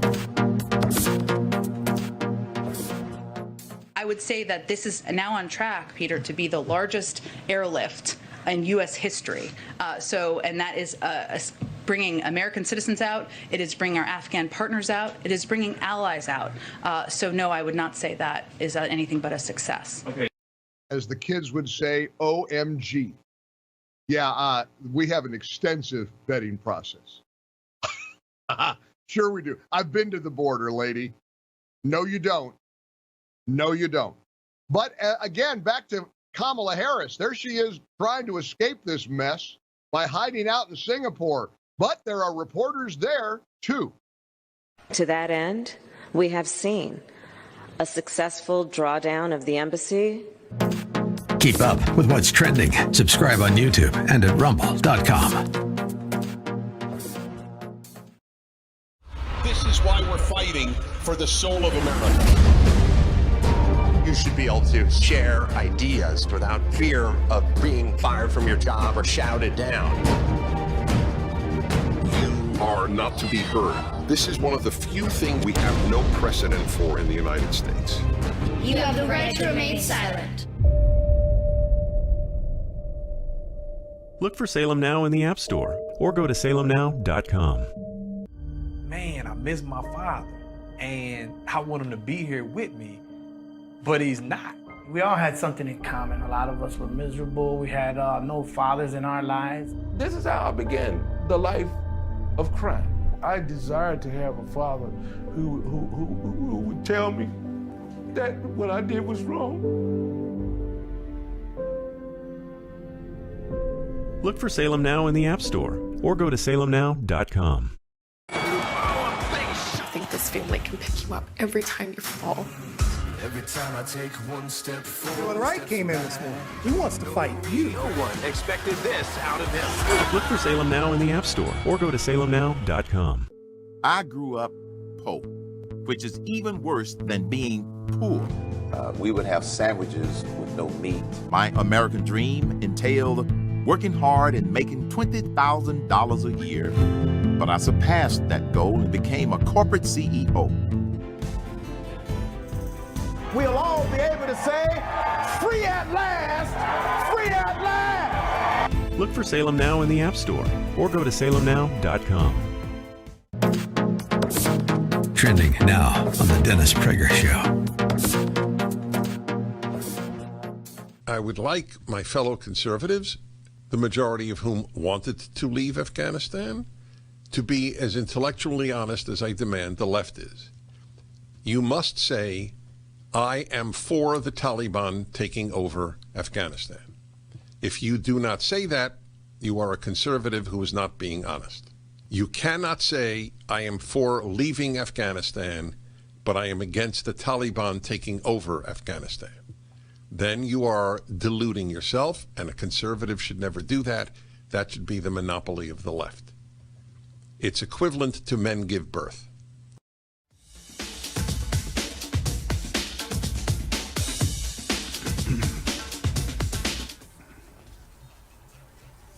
All right, welcome back to the Larry Elder Show. The number to call in, 888-971-7243. I'm going to have more audio clips for you in just a second, because even with this General Milley thing, which is a big deal, and we'll talk about that, there's still stuff to be learned about Afghanistan, and I don't think we can let go of that. We shouldn't let go of Afghanistan, because this was an absolute debacle.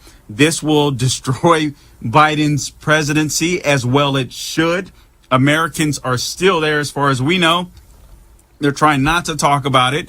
So we've got audio clips for you there. And I'm just reading some of the headlines here from Sean. The Taliban cut off the heads of 2 boys who were 9 and 10.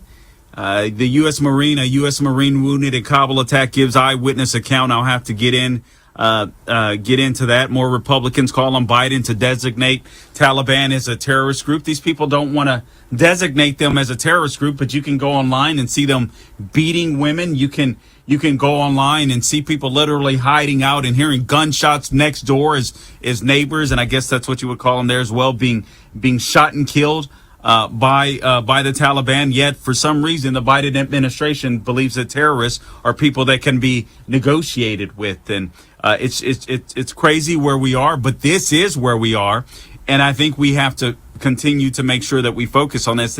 The whole thing with Milley is, first off, we have to find out if it's true. It's written in Bob Woodward's book, and it may well be true. If, and in fact it is true, then he should be held account. There's no doubt about it. But anyway, we'll get into that shortly. Let's take one more call before I play some more audio clips for you regarding Afghanistan.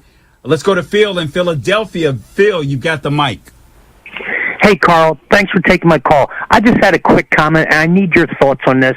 What about some common sense voting reform where any voting machine, it would be a felony to have a voting machine that is tapped into the internet or Wi-Fi, either by state level or a federal crime.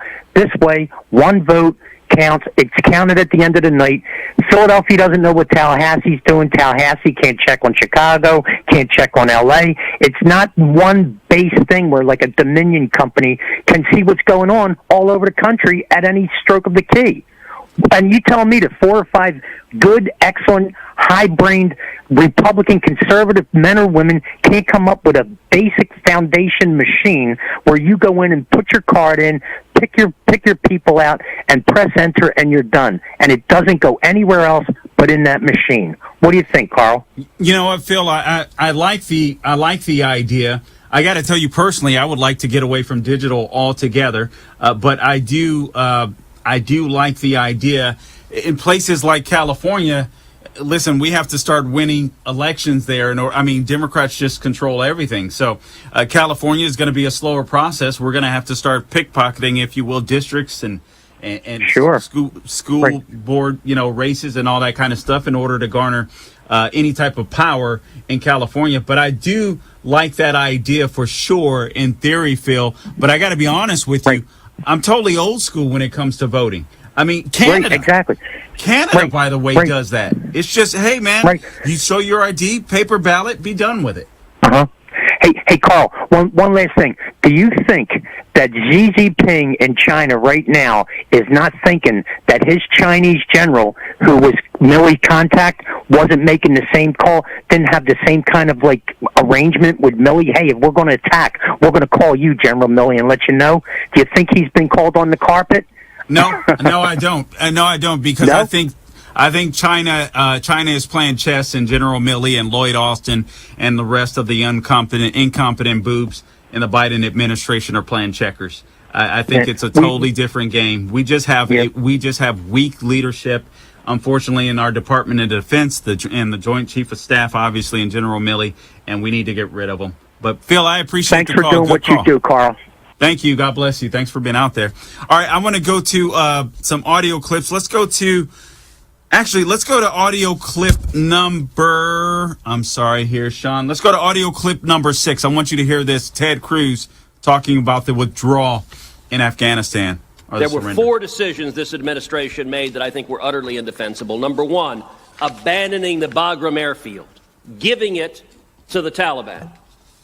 That is a decision that 100 years from now will be studied at war colleges as a colossal strategic mistake, giving up 2 secure airfields, necessitating an evacuation from a dense urban environment, a commercial airport, which led tragically to the suicide bombings and murders that killed 13 American servicemen and women. Had we been evacuating from Bagram with a secure perimeter, the odds are quite high.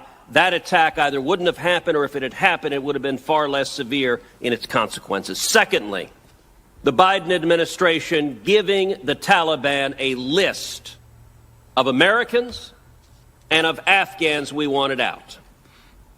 Third, the decision to leave Americans behind.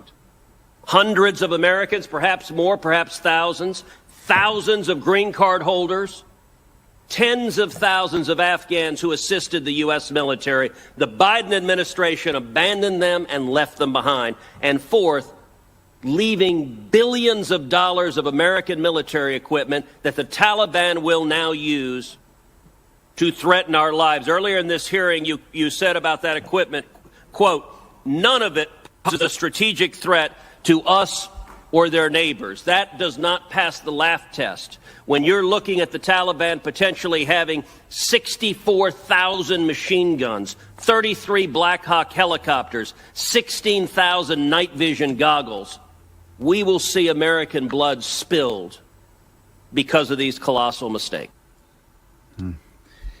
Unfortunately and sadly, I believe this to be true, and this is why we can't let go of this story. The Biden administration are trying their best to usher us past it, if you will. But listen, this is huge.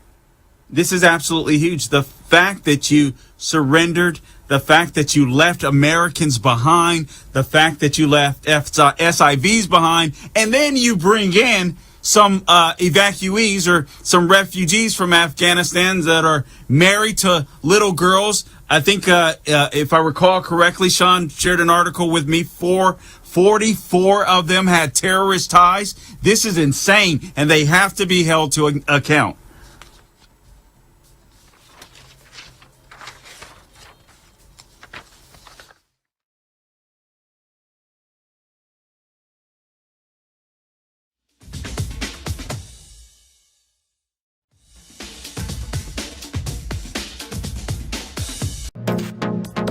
Trending now on the Mike Gallagher Show. Vice President Kamala Harris is learning the hard way you can run, but you can't hide over your administration's disaster in Afghanistan. There she is over in Singapore being asked about this crisis. Americans being stranded, as Newt Gingrich put it this week. We've surrendered to the Taliban, essentially, and now we're trying to negotiate the terms of the surrender.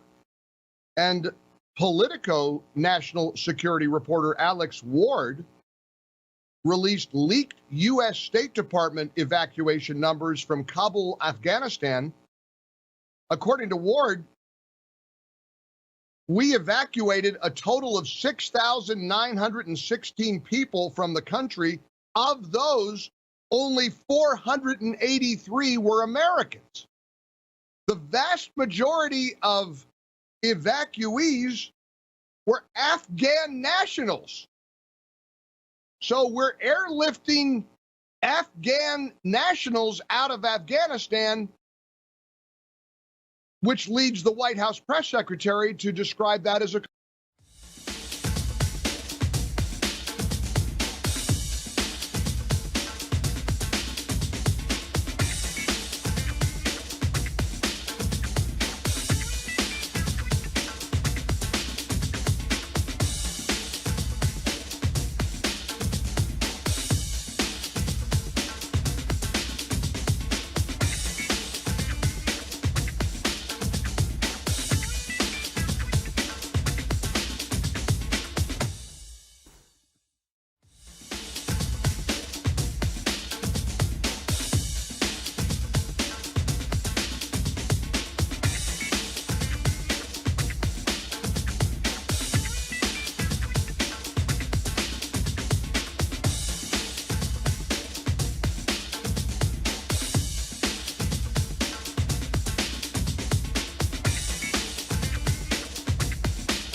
Tip forgotten man. Trump doubts reporter Milley calling Chinese general, but says it's treason if true. This is from Fox News. Former President Donald Trump on Tuesday expressed skepticism regarding the report that chairman of the Joint Chiefs of Staff, General Mark Milley, went behind his back to call Chinese officials, but said such an action was treasonous if true. The Washington Post associate editor Bob Woodward, man, I just feel like I'm helping this guy sell a book. I'm just going to say that guy. And national political reporter, the other guy, alleging their upcoming book. I'm not even going alleging their upcoming book called Peril that Milley may, Milley may, I know, I feel like we're just selling books for them. And we don't even, that Milley made 2 secret phone calls to General Li Zhongcheng of the People's Liberation Army, his Chinese counterpart. Milley reportedly made the calls before the 2020 presidential election on October 30th, 2020, and 2 days after the January 6th Capitol riot on January 8th, 2021, and assured Lee of the stability of the American government. He also allegedly assured the Chinese general that he would contact him regarding any imminent attack from the U.S. in the waning days of Trump's presidency.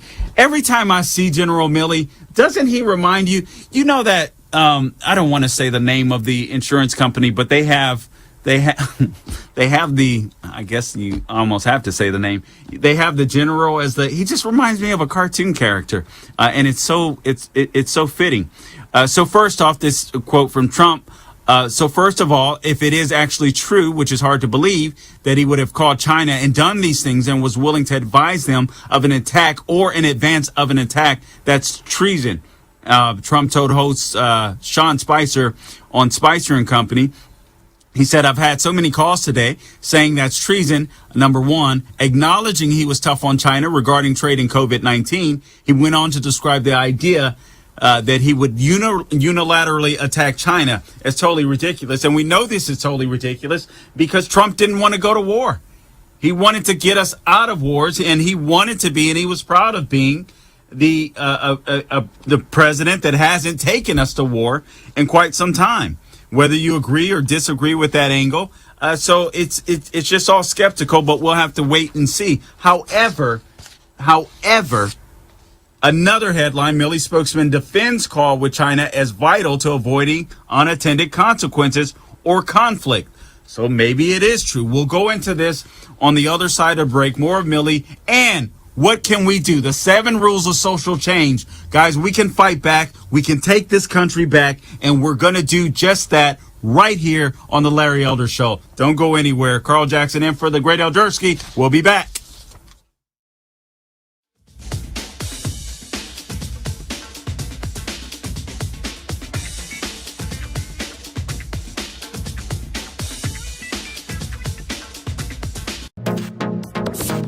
Trending now on the Dennis Prager Show.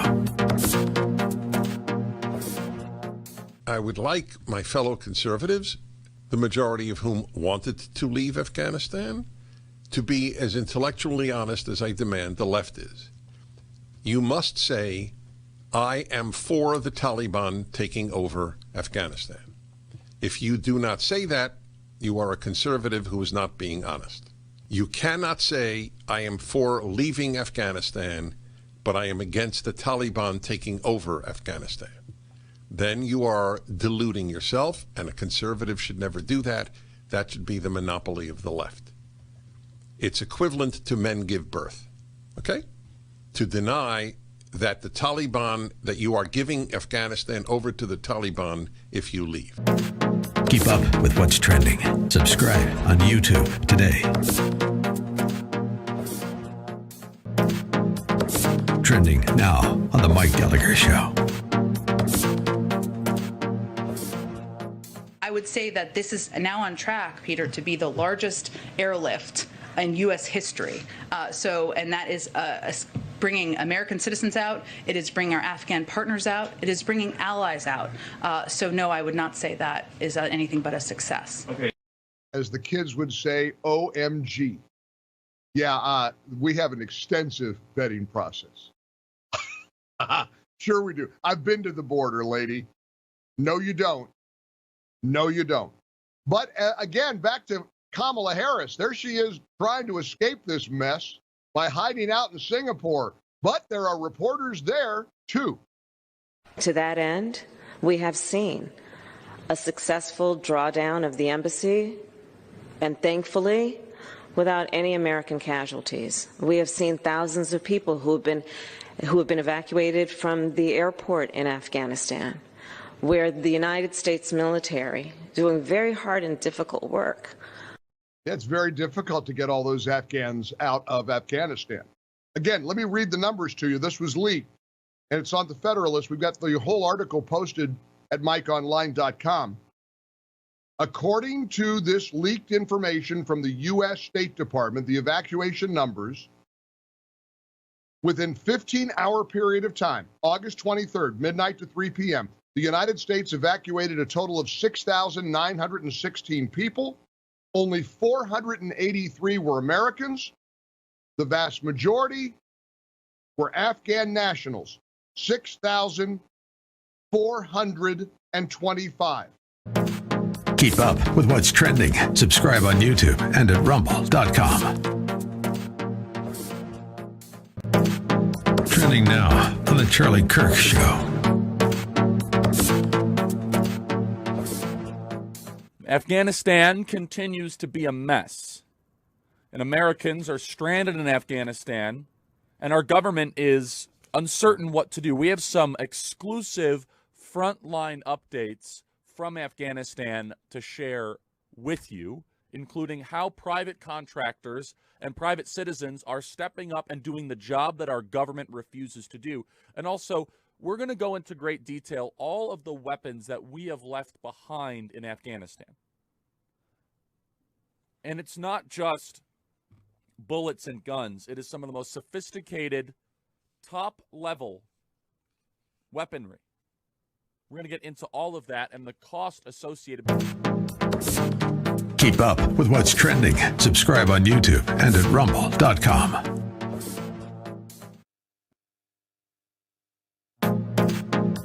Trending now on The Hugh Hewitt Show.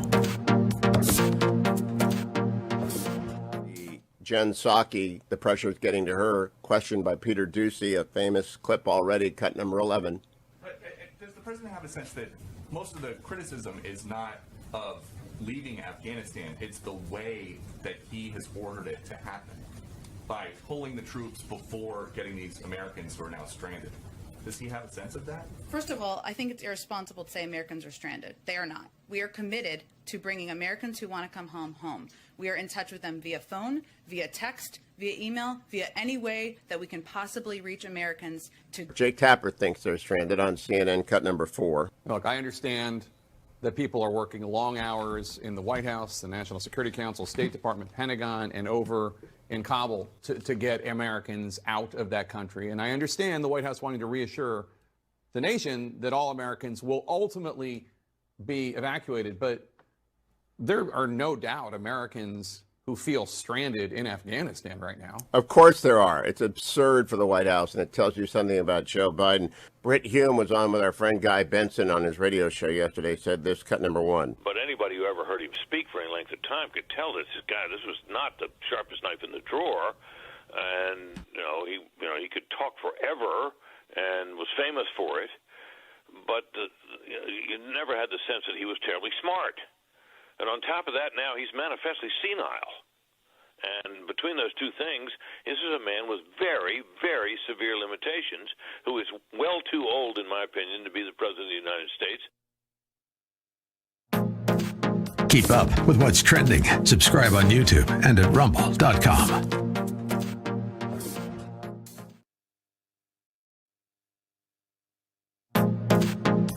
Trending now on The Hugh Hewitt Show.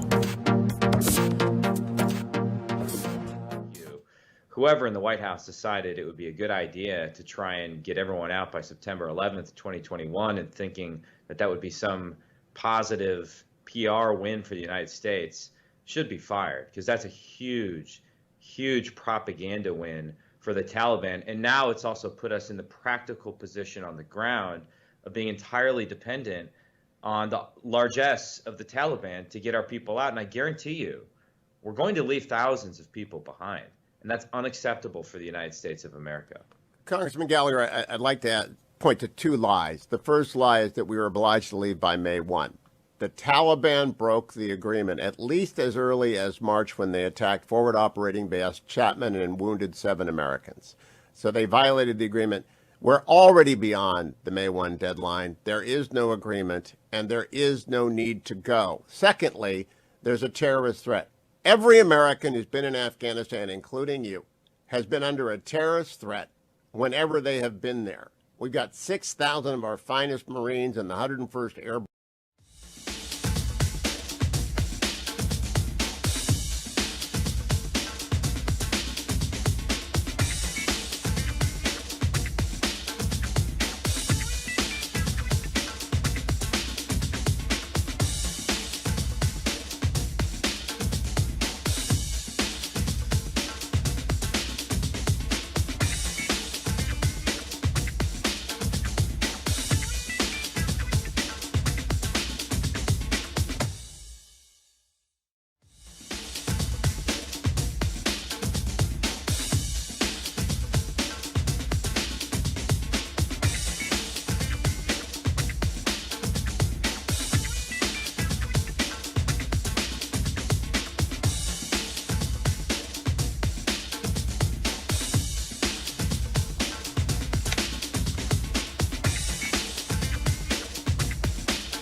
All right, welcome back to the Larry Elder Show. The number to call in, 888-971-7243. We're coming to you live from the ReliefFactor.com studio. I'll go to your calls in just a sec. Let me go through this. Hat tip for Gatman. This is from, who is this? From Fox. Milley spokesman defends calls with China is vital to avoiding unintended consequences or conflict. A spokesperson for chairman of the Joint Chiefs of Staff, General Mark Milley, is defending allegations of secret calls with his Chinese counterpart, saying the conversations are vital. Okay, so there we go. The conversations are vital to reducing tensions and avoiding unintended consequences or conflict, maintaining that the calls were coordinated with high-level defense officials. The chairman of the Joint Chiefs the chairman of the Joint Chiefs regularly communicates with chiefs of defense across the world, including with China and Russia. Do they do it behind the president's back? That's what I would like to know. These conversations remain vital to improving mutual understanding of U.S. national security interests, reducing tensions, providing clarity, and avoiding unintended consequences or conflict. Milley spokesman Colonel Dave Butler said in a statement Wednesday. Butler said that Milley's calls, and I quote, with the Chinese and others in October and January, wow, okay, there it is, were in keeping with these duties and responsibilities, conveying reassurance in order to maintain strategic stability. The problem is, in the Constitution, it isn't the Joint Chiefs of Staff that gets to determine foreign policy. It is the President of the United States. And it is the President of the United States. The President has that power until January 20th when he leaves office. This is a big, big, big boo-boo. However, I still do not want this to get us distracted from Afghanistan because Milley needs to go. This is obviously clear reading through this column here, but still, they want to run away. They want to run away from Afghanistan, and we simply cannot allow them to run away from Afghanistan.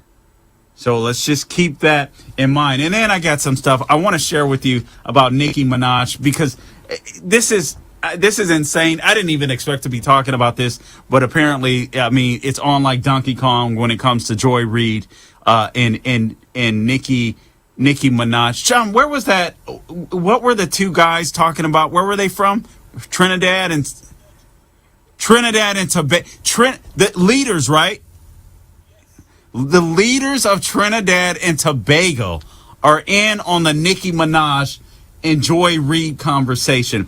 So I just got to speak about this quickly, and then I want to give it into the 7 rules of social change. Actually, let me take a couple of calls first because you guys have been waiting patiently, so we'll knock those out. And then I didn't intend to talk about this, but it's just, I got to say something about it, especially after Sean played this clip that just made me laugh out loud. Let's go to Colin in North Carolina. Colin, welcome to the Larry Elder Show. You got the mic. Did I say Colin? I meant Colin. I'm sorry. That's perfectly fine. It's great to be on with you.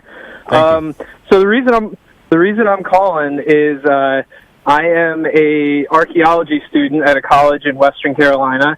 Okay. And over the summer, I had the privilege to work on a site in Morganton, North Carolina, that was the site of a Spanish fort that was occupied for about 8 months. And while I was there, some of the professional archaeologists had mentioned that they believe they have found evidence of Moorish slaves at that site. And this site dates to 1568. And the first thing that I said was, well, that kind of messes up the timeline of the 1619 project. And they all kind of just looked at me and were like, oh, yeah. And, wow. Good connection. Way to connect the dots. Yeah. And I bring this up to some of the professors at the school that I'm going to, and they just don't want to hear it. They completely discredit it. Critical race theory is still taught here, and it's just like, here is tangible evidence that the 1619 project is completely debunked, and nobody really wants to hear about it. You know what's amazing, Colin?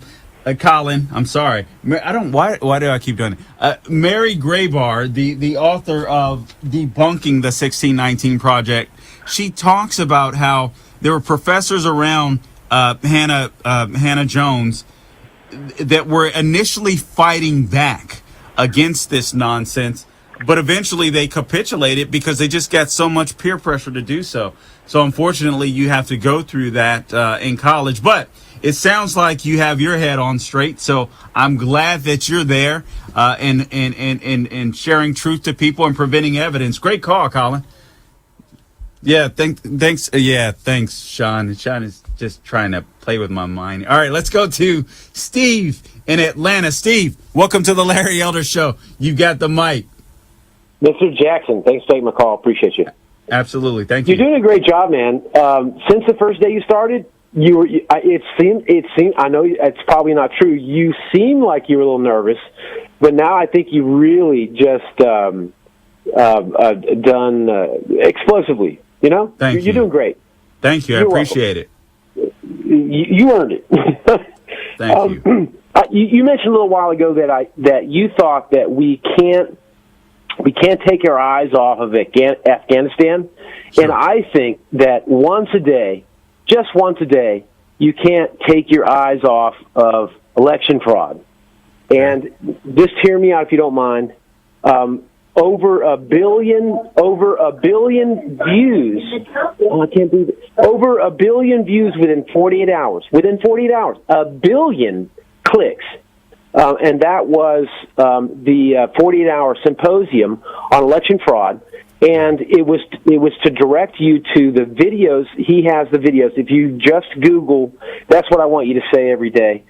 Just once a day, Google a frank speech, absolute proof. Just once a day, say that.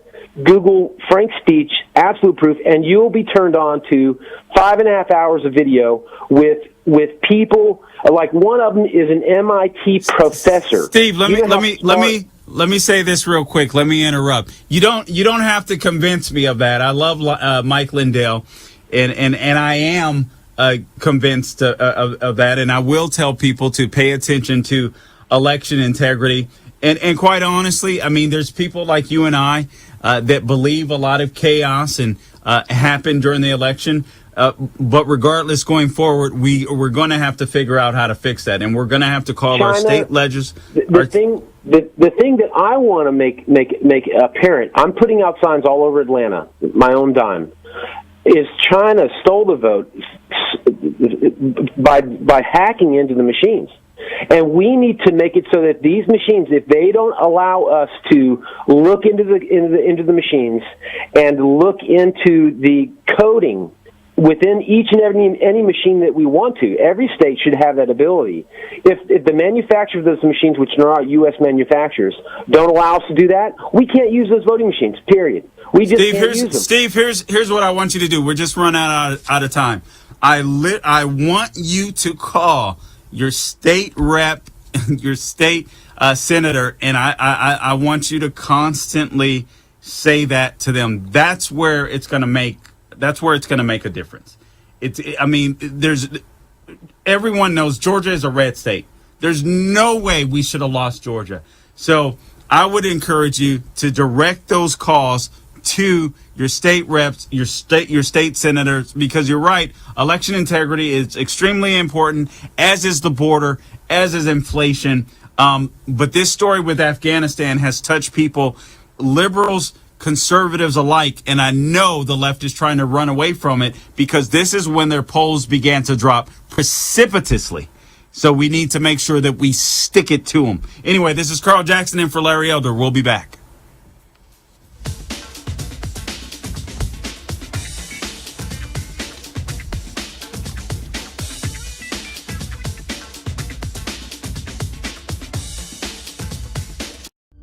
Man, I miss my father. And I want him to be here with me, but he's not.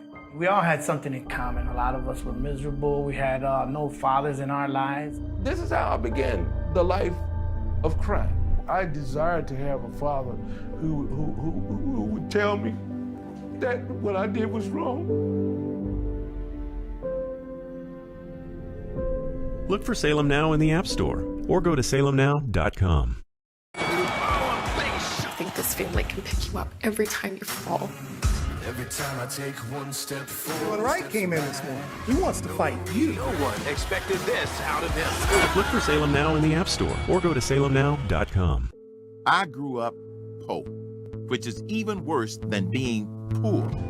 We would have sandwiches with no meat. My American dream entailed working hard and making $20,000 a year. But I surpassed that goal and became a corporate CEO. We'll all be able to say, free at last, free at last. Look for Salem Now in the App Store or go to salemnow.com. Trending now on the Dennis Prager Show. I would like my fellow conservatives, the majority of whom wanted to leave Afghanistan, to be as intellectually honest as I demand the left is. You must say, I am for the Taliban taking over Afghanistan. If you do not say that, you are a conservative who is not being honest. You cannot say, I am for leaving Afghanistan, but I am against the Taliban taking over Afghanistan. Then you are deluding yourself, and a conservative should never do that. That should be the monopoly of the left. It's equivalent to men give birth, okay? To deny that the Taliban, that you are giving Afghanistan over to the Taliban if you leave. Keep up with what's trending. Subscribe on YouTube today. Trending now on The Mike Gallagher Show. I would say that this is now on track, Peter, to be the largest airlift in U.S. history. And that is bringing American citizens out. It is bringing our Afghan partners out. It is bringing allies out. So no, I would not say that is anything but a success. Okay. As the kids would say, OMG. Yeah, we have an extensive vetting process. Sure we do. I've been to the border, lady. No, you don't. No, you don't. But again, back to Kamala Harris. There she is trying to escape this mess by hiding out in Singapore. But there are reporters there, too. To that end, we have seen a successful drawdown of the embassy, and thankfully, without any American casualties. We have seen thousands of people who have been evacuated from the airport in Afghanistan, where the United States military doing very hard and difficult work. Yeah, it's very difficult to get all those Afghans out of Afghanistan. Again, let me read the numbers to you. This was leaked, and it's on the Federalist. We've got the whole article posted at MikeOnline.com. According to this leaked information from the U.S. State Department, the evacuation numbers, within 15-hour period of time, August 23rd, midnight to 3 p.m., the United States evacuated a total of 6,916 people. Only 483 were Americans. The vast majority were Afghan nationals. 6,000.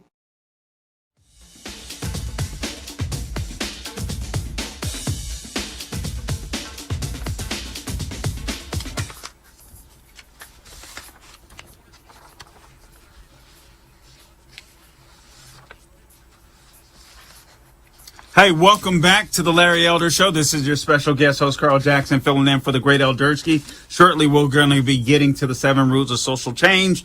Why I haven't gotten there yet. News keeps popping up. Hey, here's some good news from California. Since Gavin Newsom is back in, here's something that you guys will have to look forward to. Now there's a bill that could legalize jaywalking in California, and that's headed to Gavin Newsom's desk. So with Gavin Newsom in charge, you guys are accomplishing big things, great things in California. Jaywalking will be legalized. You guys will also be able to figure out how to maneuver your cars better. So you'll be like race car drivers because you'll have to avoid the homeless people on the street. So you guys are going to become better drivers. You get to jaywalk. A lot that Gavin Newsom has to offer California as governor. Oh, plus you guys get to have 4th of July like all year long. because of his lack of forest management skills. And I shouldn't be so facetious when it comes to the fires, but honestly, listen, people people love misery. People love misery. And, a lot of people were just comfortable in misery. And again, they were fearful. As we stated earlier in the program, the amount of people that voted to keep Gavin Newsom in mirrored the amount of people that were vaccinated in California. So that fear factor in California absolutely worked. But listen, it isn't over. You know what? I want you to play one more time, if you would. Sean, play for me, cut for the audience, actually. Cut number 16, por favor. From Larry And I must Elder. tell you, I have been overwhelmed by the support. Men, women coming up to me, crying, saying that for the first time, you've now given me hope that things can turn around. Now, tomorrow I'm going to be asked by all the members of the media, what are you going to do next? What happens after this? Christian, thank you for your love. What happens after all of this? As a former radio host, let me just say this. Stay tuned. God bless you. May God bless California. We got a state to save. Oh, man. No, I don't know what that means, but it definitely gets you Jesus pumped. Listen, guys, the fight is just beginning. The fight is just beginning. Larry Elder can't do it himself. Whether he decides to run at a later date or not, or whether he's back behind this microphone, Californians, you are going to have to fight for yourself. You're going to have to embrace. You're going to have to embrace the suck. You're going to have to go out and find candidates that are willing to fight and find candidates that know how to frame the debate. I'm going to get into that, but that's very important. All right, hat tip, forgotten man. Nicki Minaj fires back at MSNBC's Reid for vaccine skepticism, scolding, thirsty to down another black woman. So rap superstar Nicki Minaj fired back at MSNBC host Joy Reid over the scolding she received for expressing skepticism toward the coronavirus vaccine. Minaj announced on Twitter that she was not going to the Met Gala over its vaccine requirement for attendees. They want you to get vaccinated for the Met. If I get vaccinated, it won't be for the Met. It'll be once I feel I've done enough research. I'm working on that now. In the meantime, my loves, be safe.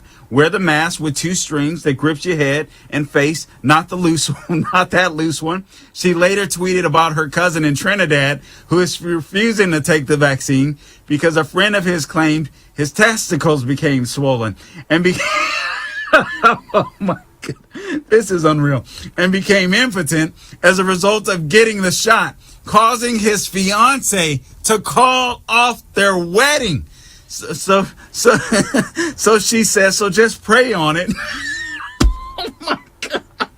And make sure you're comfortable with your decision. Not bully. Props.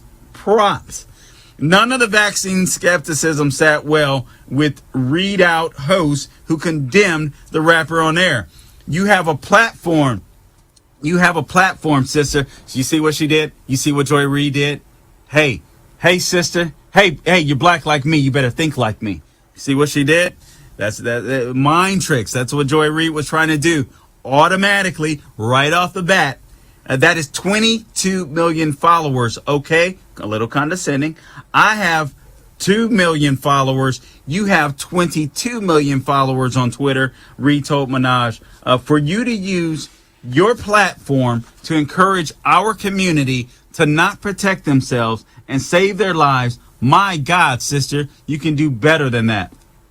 You got that platform. It's a blessing that you got that. The people listen to you, and they listen to you more than they listen to me. For you to use your platform to put people in the position of dying. There we go. Everything with the left, dying.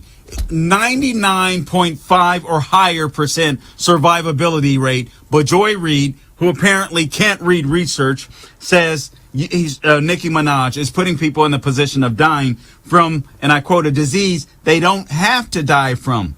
Oh my God, sister, as a fan, as a hip hop fan, as somebody who is your fan, I'm so sad that you did that. So sad that you did that. Sister, oh my God, Reid added. Okay. Minaj held no punches in her response. Here's what she responded. This is what happens when you're so thirsty to down another black woman by the request of the white man that you didn't bother to read all my tweets.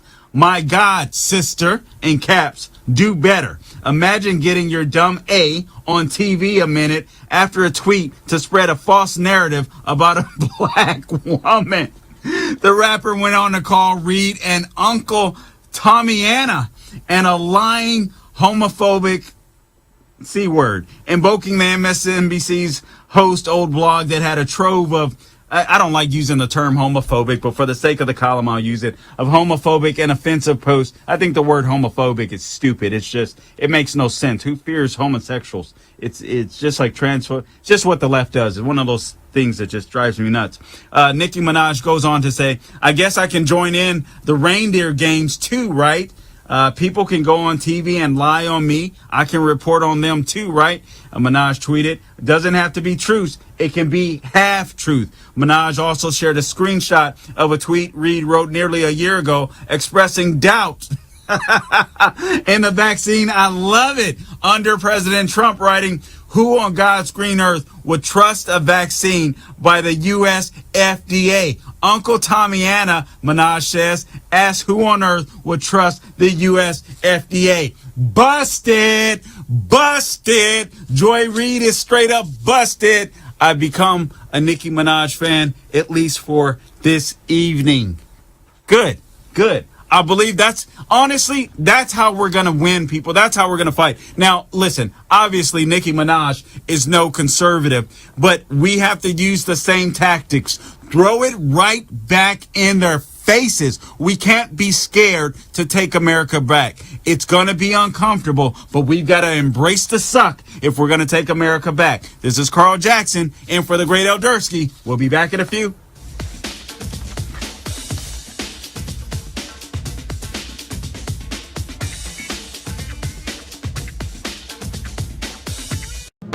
Trending now on the Charlie Kirk Show. But don't worry, everybody. The Biden regime, they're taking this very seriously. In fact, the Biden regime has issued a scathing memo that has made the Taliban legitimately frightened. I am reading, quote from thehill.com, the State Department voices concern over all-male Taliban government. This is shocking. In fact, this could change the political dynamics of the entire region. The spokesperson says, we have made clear our expectation that the Afghan people deserve an inclusive government. The State Department says that they will judge the Taliban by its actions and not words. And of course, one of the people that are running Afghanistan is Haqqani, who runs the Haqqani network that was created thanks to our reckless withdrawal from Afghanistan. The State Department continues by saying, we want to also reiterate our clear expectation that the Taliban ensure that Afghan soil is not used to threaten any other countries and allow humanitarian access in support of the Afghan people. The world is watching closely. You men. You evil men. Well, they go even further. The State Department is saying that they're worried that their administration is not diverse enough. You see, they're insufficiently have people of color. They need more Ilhan Omars in the Pashtun government in Afghanistan. Keep up with what's trending. Subscribe on YouTube today. Trending now on the Charlie Kirk Show. Israel is getting ready for their fourth jab. Now, some people, this is how dishonest the media is. They say, well, Israel in the last couple days, they've seen their rates go down. Now, why do you think that COVID rates would be going down in Israel the last couple days? Anybody? Is it because of the vaccine? Masks? No. It's because of the high holidays, okay? People are staying at home, and they're not going out, and they're not working, and they're not congregating. So they've locked down the country through basically pseudo-religious mandate. Israel and Sweden, if you look at the 7-day rolling average of new cases per 100,000, Sweden, on this chart that has been published, is right around 10%. Israel has far exceeded 100%, and in fact, there are more cases right now happening in America and the Western world than there were a year ago. And a very basic question should be, is the vaccine helping or is it hurting? What's the answer to that question? Why is it that rates keep on going up the more vaccinated we are? Well, Israel is the only country in the world that gives the third vaccination to everyone at ages 12 plus. A COVID passport is required for 12 plus. And by the way, let me just say, I'm a lover of Israel and Jerusalem. I don't know if I'm ever going back to Israel. I don't. I said this to one of my friends the other day who runs a great project there. He said, "Oh, you'll be coming back." I said, "I don't know if I'll be welcome in Israel because I'm not getting vaccinated and I'm not doing any of this stuff." Numerous blockades throughout Israel and mask mandates. Where Sweden has no booster shots, no COVID passports, no lockdowns, and no masks. Keep up with what's trending. Subscribe on YouTube today.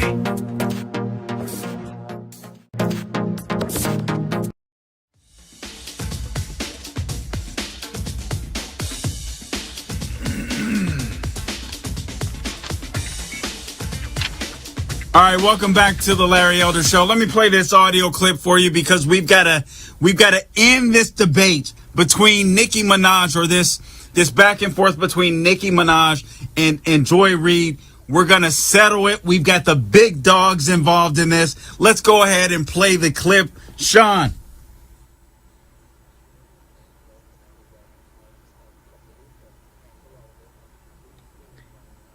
This is Trinidad and Tobago.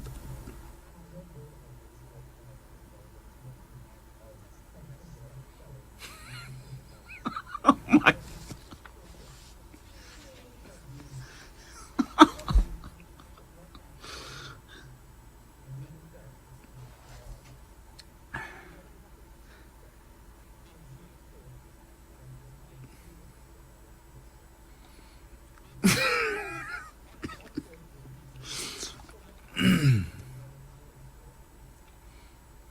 All right.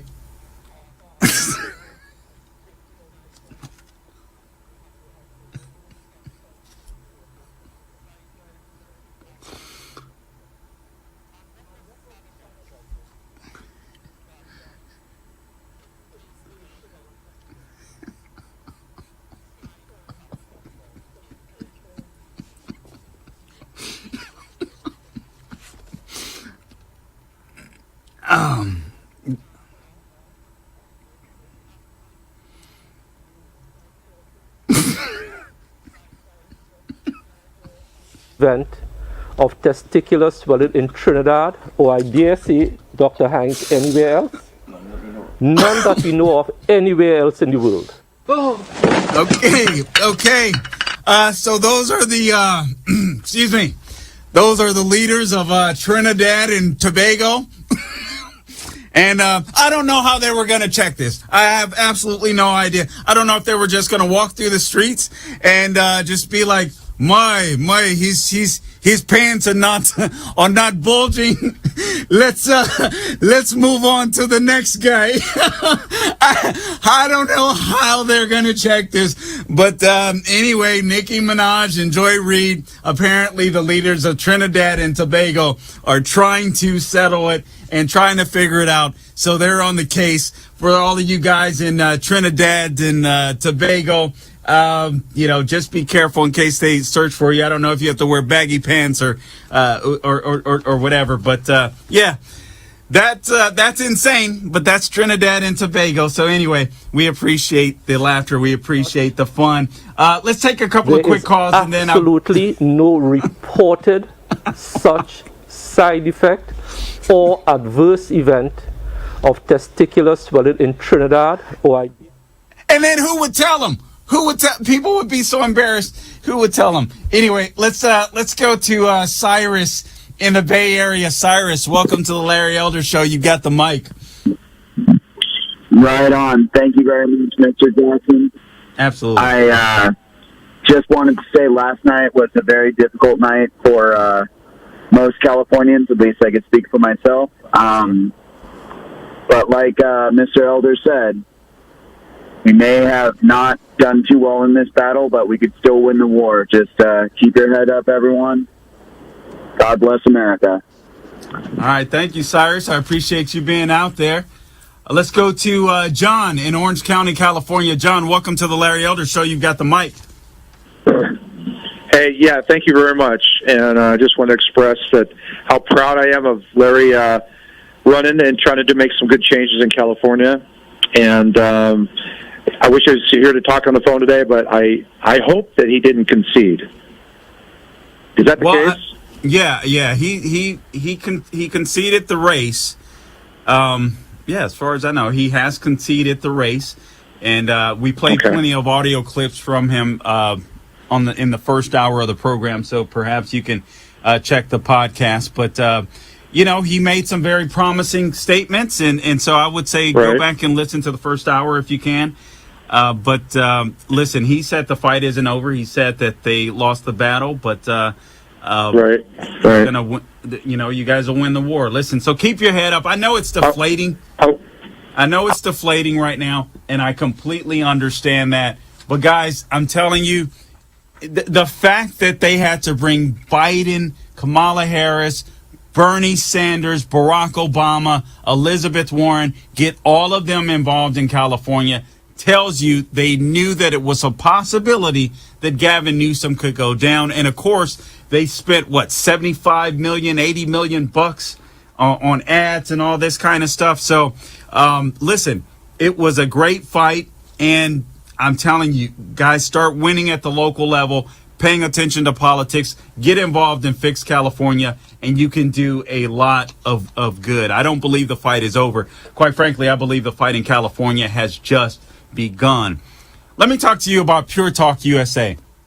Last month, an absolute landslide of you made the switch to Pure Talk. You were chained to overpriced unlimited plans from Verizon, AT&T, or T-Mobile, then finally decided to make the switch because you know that Pure Talk saves the average family over $800 a year without having to sacrifice coverage. Friends, if you haven't yet made the switch to Pure Talk, this is the easiest decision you'll make today. You can keep your phone, keep your number, or get huge discounts on the latest iPhones and Androids. Get unlimited talk, text, and 6 gigs of data for just $30 a month. Or if you still want unlimited data, you can get that and still save a fortune. Experience why Pure Talk is the highest rated wireless company by Consumer Affairs, why they're the preferred wireless partner of AMAC. From your cell phone, dial pound 250 and say Larry Elder, and you'll save 50% off your first month. That's pound 250, say Larry Elder. Pure Talk is simply smarter wireless. Stay tuned for more with guest host Carl.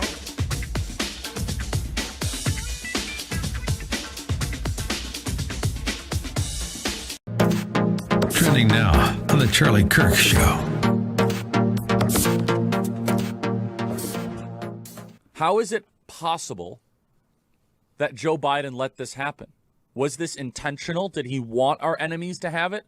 It's hard to believe that incompetence could possibly let this happen. Jake Sullivan, the highly unimpressive person who's never done anything useful in his life, says we don't have a complete picture, obviously, of where every article of defense materials has gone, but certainly a fair amount of it has fallen into the hands of the Taliban. And obviously we don't have a sense that we're going to be ready to hand it over to us at the airport. The Taliban now has the 26th largest air force in the world with 0 pilots. 600,000 weapons, 75,000 vehicles, 200 total aircraft, and $85 billion in total weapons. 110 helicopters, 60 transportation cargo airplanes, 20 light attack airplanes, and 18 intelligence, reconnaissance, and surveillance airplanes. The Taliban now has more Black Hawk helicopters than Australia. And this is all on our government. This is all on Joe Biden, who now wants praise, who says this was a perfect withdrawal. Are you kidding me? Cut 59, Jen Psaki says that the Afghanistan effort is a success. It's on track to be the largest airlift in U.S. history.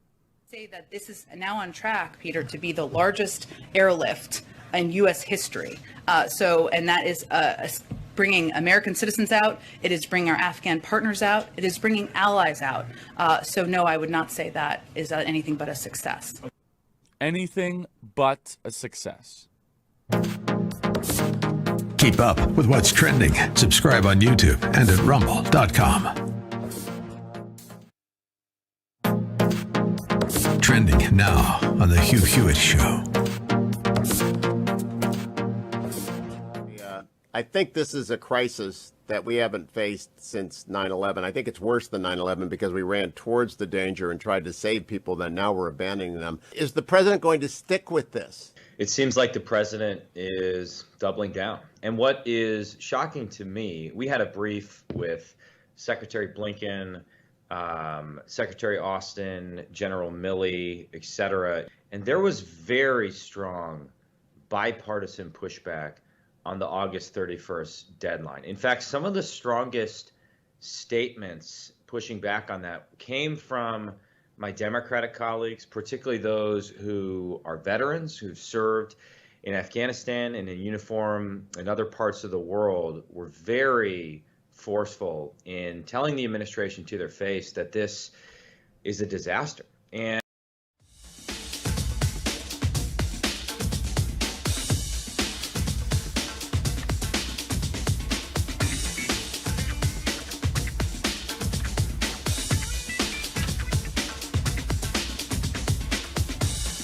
All right, welcome back to the Larry Elder Show. The number to call in, 888-971-7243. 888-971-7243. Rule number one, a highly committed handful of individuals is required to drive the process of social change. Rule number two, determine your core agenda and message and make all decisions in light of it. And we'll get through some of these. I don't think we'll be able to finish them all. And what we don't finish this evening, perhaps I'll finish up tomorrow. Rule number three, determine your audience. That is really, really, really important. And I'm flipping through this little. Tailor your message to your audience. I'll explain that. Hopefully we'll have time to get to that. And this is a book written by Brad Bright, God is the Issue. And I'm telling you guys, it is so relevant for today. Now, he was speaking about Christians and politics, but honestly, everything that we see going on, whether you're a Christian or, just a person of faith, in quite honestly, any religion, whether you're Jew, Christian, this is a good book to kind of teach you what you need to do to learn to reframe the cultural rhetoric and get back in the driver's seat when it comes to politics. Rule number four, I think I said that already. Tailor your message to your audience. Anyway, we'll go through some of these at least because I think it's really important. Rule number five, stay on message, never react, always reframe. Now, we never thought that as average laymen, if you will, in politics, we would have to become community organizers or learn how to not to react, but to reframe it. By the way, Michael Noe's book, Speechless, touches on that. So that's another book from Regner Republishing that you guys should get a hold of because he addresses this in great detail. Because we know the left is trying to censor us. Eat the elephant one bite at a time. Hopefully we'll have time to get into that. But anyway, we'll get into whatever I don't finish today. I think I want to finish up tomorrow. Embrace opposition. Remember I told you guys, embrace the suck. This is somewhat where I learned that from, not from the military. I see the phones are lighting up. A lot of you that really just want to talk about Larry. Let me just go through a couple of these. And then we'll get to some of your phone calls because I understand. Listen, it was deflating last night. I totally get it. So I definitely want you guys to be able to vent in the last bit of time that we have remaining. But let me get through a few of these because they're important. And what I'll do is I'll just finish them up tomorrow. Rule number one: a highly committed handful of individuals is required to drive the process of social change. And here's what I was saying. Remember, Don't grow weary in doing good. In due season, you will reap a harvest if you do not give up. The left is playing psychological warfare on us. They are expecting us to give up. They figure if they can crush us long enough, eventually we will get exasperated. We'll just give up on the fight for freedom. We will acquiesce to their demands. They will be the elite. We will be the little peons. That's exactly what they want. You know, I got to tell you, one of the strategies that I had, just a personal story, when I fought for the custody of my daughter, part of my strategy, and again, I have no animosity towards her mother at this point in time. This was a very long time ago. This was actually BC and after Christ. But as I was fighting for custody, no, that's not true. That was after Christ. As I was fighting for custody, it was just I just lost my train of thought. Anyway, I'm sorry. It happens. It's live. I lost my train of thought. I know that I'll get it back. Tell you what I'll do. Let me go ahead. I'm sorry. Let me go to a call. Let me go to Mark in Detroit, Michigan, while I regather my thoughts. I just had one of those moments on live radio. All right, Mark, welcome to the Larry Elder Show. You've got the mic. Oh, I know what I was going to say. Part of my strategy, I'm sorry, was to wear her down.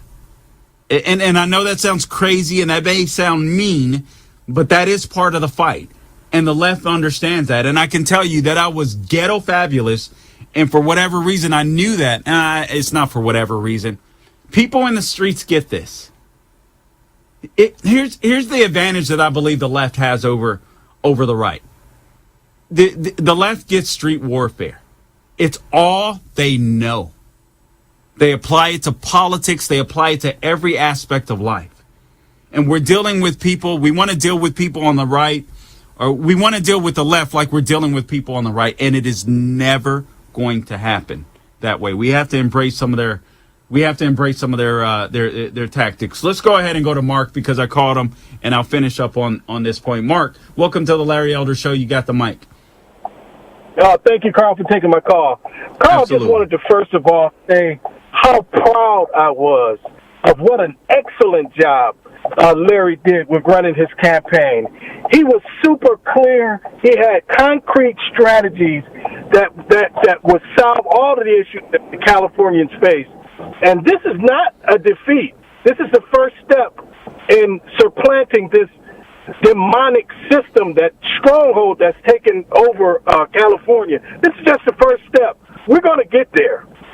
Carl, I have to say this. What we have to do moving forward, we have to start county by county, city by city, state by state, throughout this union on fixing the voter rolls. Yeah. We have to fix the rolls and get rid of this scheme that put forth with this mail-in system. That's their ace in the hole, Carl. I don't care. We've seen, you stated earlier, that they have nothing to run on. They have nothing to run on. But what they have is, what their ace in the hole is this mail-in balloting system. I don't care what we do, Carl, what awesome strategies we come up with, what awesome plans. They have this mail-in balloting system, and it's their ace in the hole to win every election. And last night was just a glimpse of what their plans are moving forward. Yeah, you're absolutely right. Good call, Mark. And let me say this. One thing, what Larry Elder did, it doesn't matter who runs for governor next time. Larry Elder has set the tone. He's given them a platform.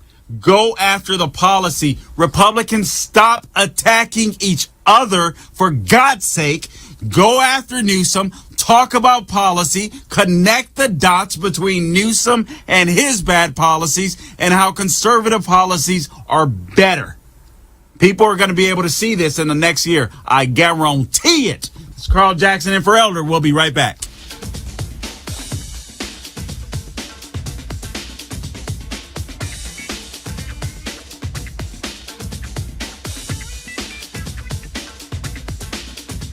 The Democratic Party somehow has convinced black people that they're the good guys. Never mind the skanky history of the Democratic Party. That was a party of slavery. They're racist, racist, racist. Everything's racist.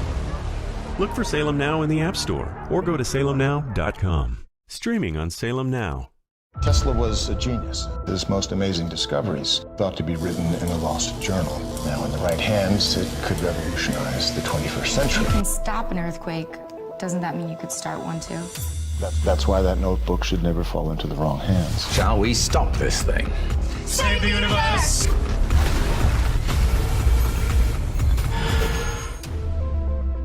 Look for Salem Now in the App Store or go to salemnow.com. Trending now on The Mike Gallagher Show. I would say that this is now on track, Peter, to be the largest airlift in U.S. history. And that is bringing American citizens out. It is bringing our Afghan partners out. It is bringing allies out. So no, I would not say that is anything but a success. Okay. As the kids would say, OMG. Yeah, we have an extensive vetting process. Sure we do. I've been to the border, lady. No, you don't. No, you don't. But again, back to Kamala Harris. There she is trying to escape this mess by hiding out in Singapore. But there are reporters there, too. To that end, we have seen a successful drawdown of the embassy. Keep up with what's trending. Subscribe on YouTube and at rumble.com. This is why we're fighting for the soul of America. You should be able to share ideas without fear of being fired from your job or shouted down. You are not to be heard. This is one of the few things we have no precedent for in the United States. You have the right to remain silent. Look for Salem Now in the App Store or go to salemnow.com. Man, I miss my father, and I want him to be here with me, but he's not. We all had something in common. A lot of us were miserable. We had no fathers in our lives. This is how I began the life of crime. I desired to have a father who would tell me that what I did was wrong. Look for Salem Now in the App Store or go to salemnow.com. I think this family can pick you up every time you fall.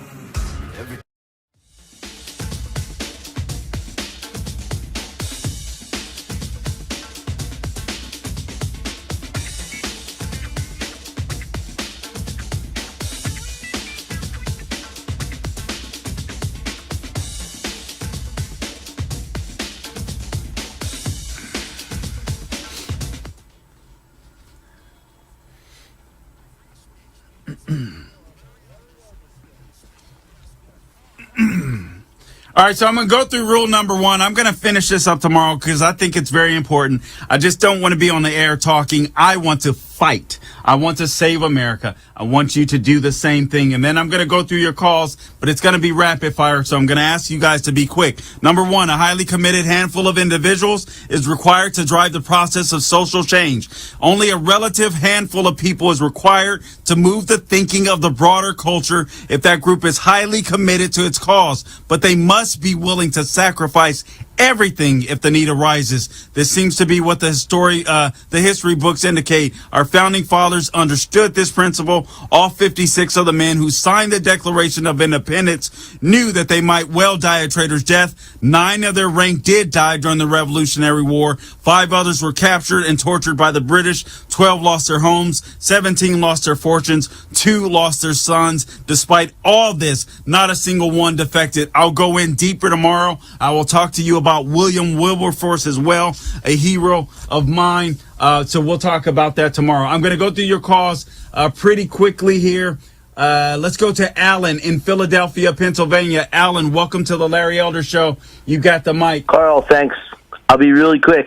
You know what? One, mimic, exactly what the previous caller said. So proud of Larry. I lived in Los Angeles for 10 years and never thought I'd see the day where a conservative Republican would have even a prayer in California. So we're so blessed, and we have only begun to fight. So God bless Larry and yourself, too. Thanks for the amazing job that you've done filling in for him, too. You've definitely been, our voice, too, that needs to just scream from the rooftops. It's been really a blast to watch Nicki Minaj going at Joy Behar or Joy Reid. This is a huge story. Yeah. But we need to take a lesson from the Democrats, in terms of we don't need everybody to be a conservative Republican. We just need to remember the enemy of my enemy is my friend. And so, Joy Reid, you know what, Nicki Minaj, she's gonna be all in with us against her now. All right, Alan, thanks for the call. Let's go to Calvin real quick. Calvin, welcome to the Larry Elder Show. You got the mic. Calvin, man, you got 30 seconds. I'm really proud, but I don't want, to lose the fight, man. But so I want Larry to don't embrace the big lie, right? I'm a Christian, and one of the things we've been taught, like the tenets of Christianity, don't lie, kill, steal, or destroy. So don't embrace that big lie, right? And then also with regards to the mail-in ballot, right? Don't do that either, right? Because if you suppress that vote, it's going to suppress vote for everybody, Republicans and Democrats. So we lose. Thank you. All right, Calvin, I appreciate the call. Carol, I wanted to go to you next. I just don't think we have the time. Carol in New Jersey. I love Carol in New Jersey. Carol, call back tomorrow. This is Carl Jackson in for the great El Jersky. Until next time, don't grow weary doing good, guys. God bless you and good night.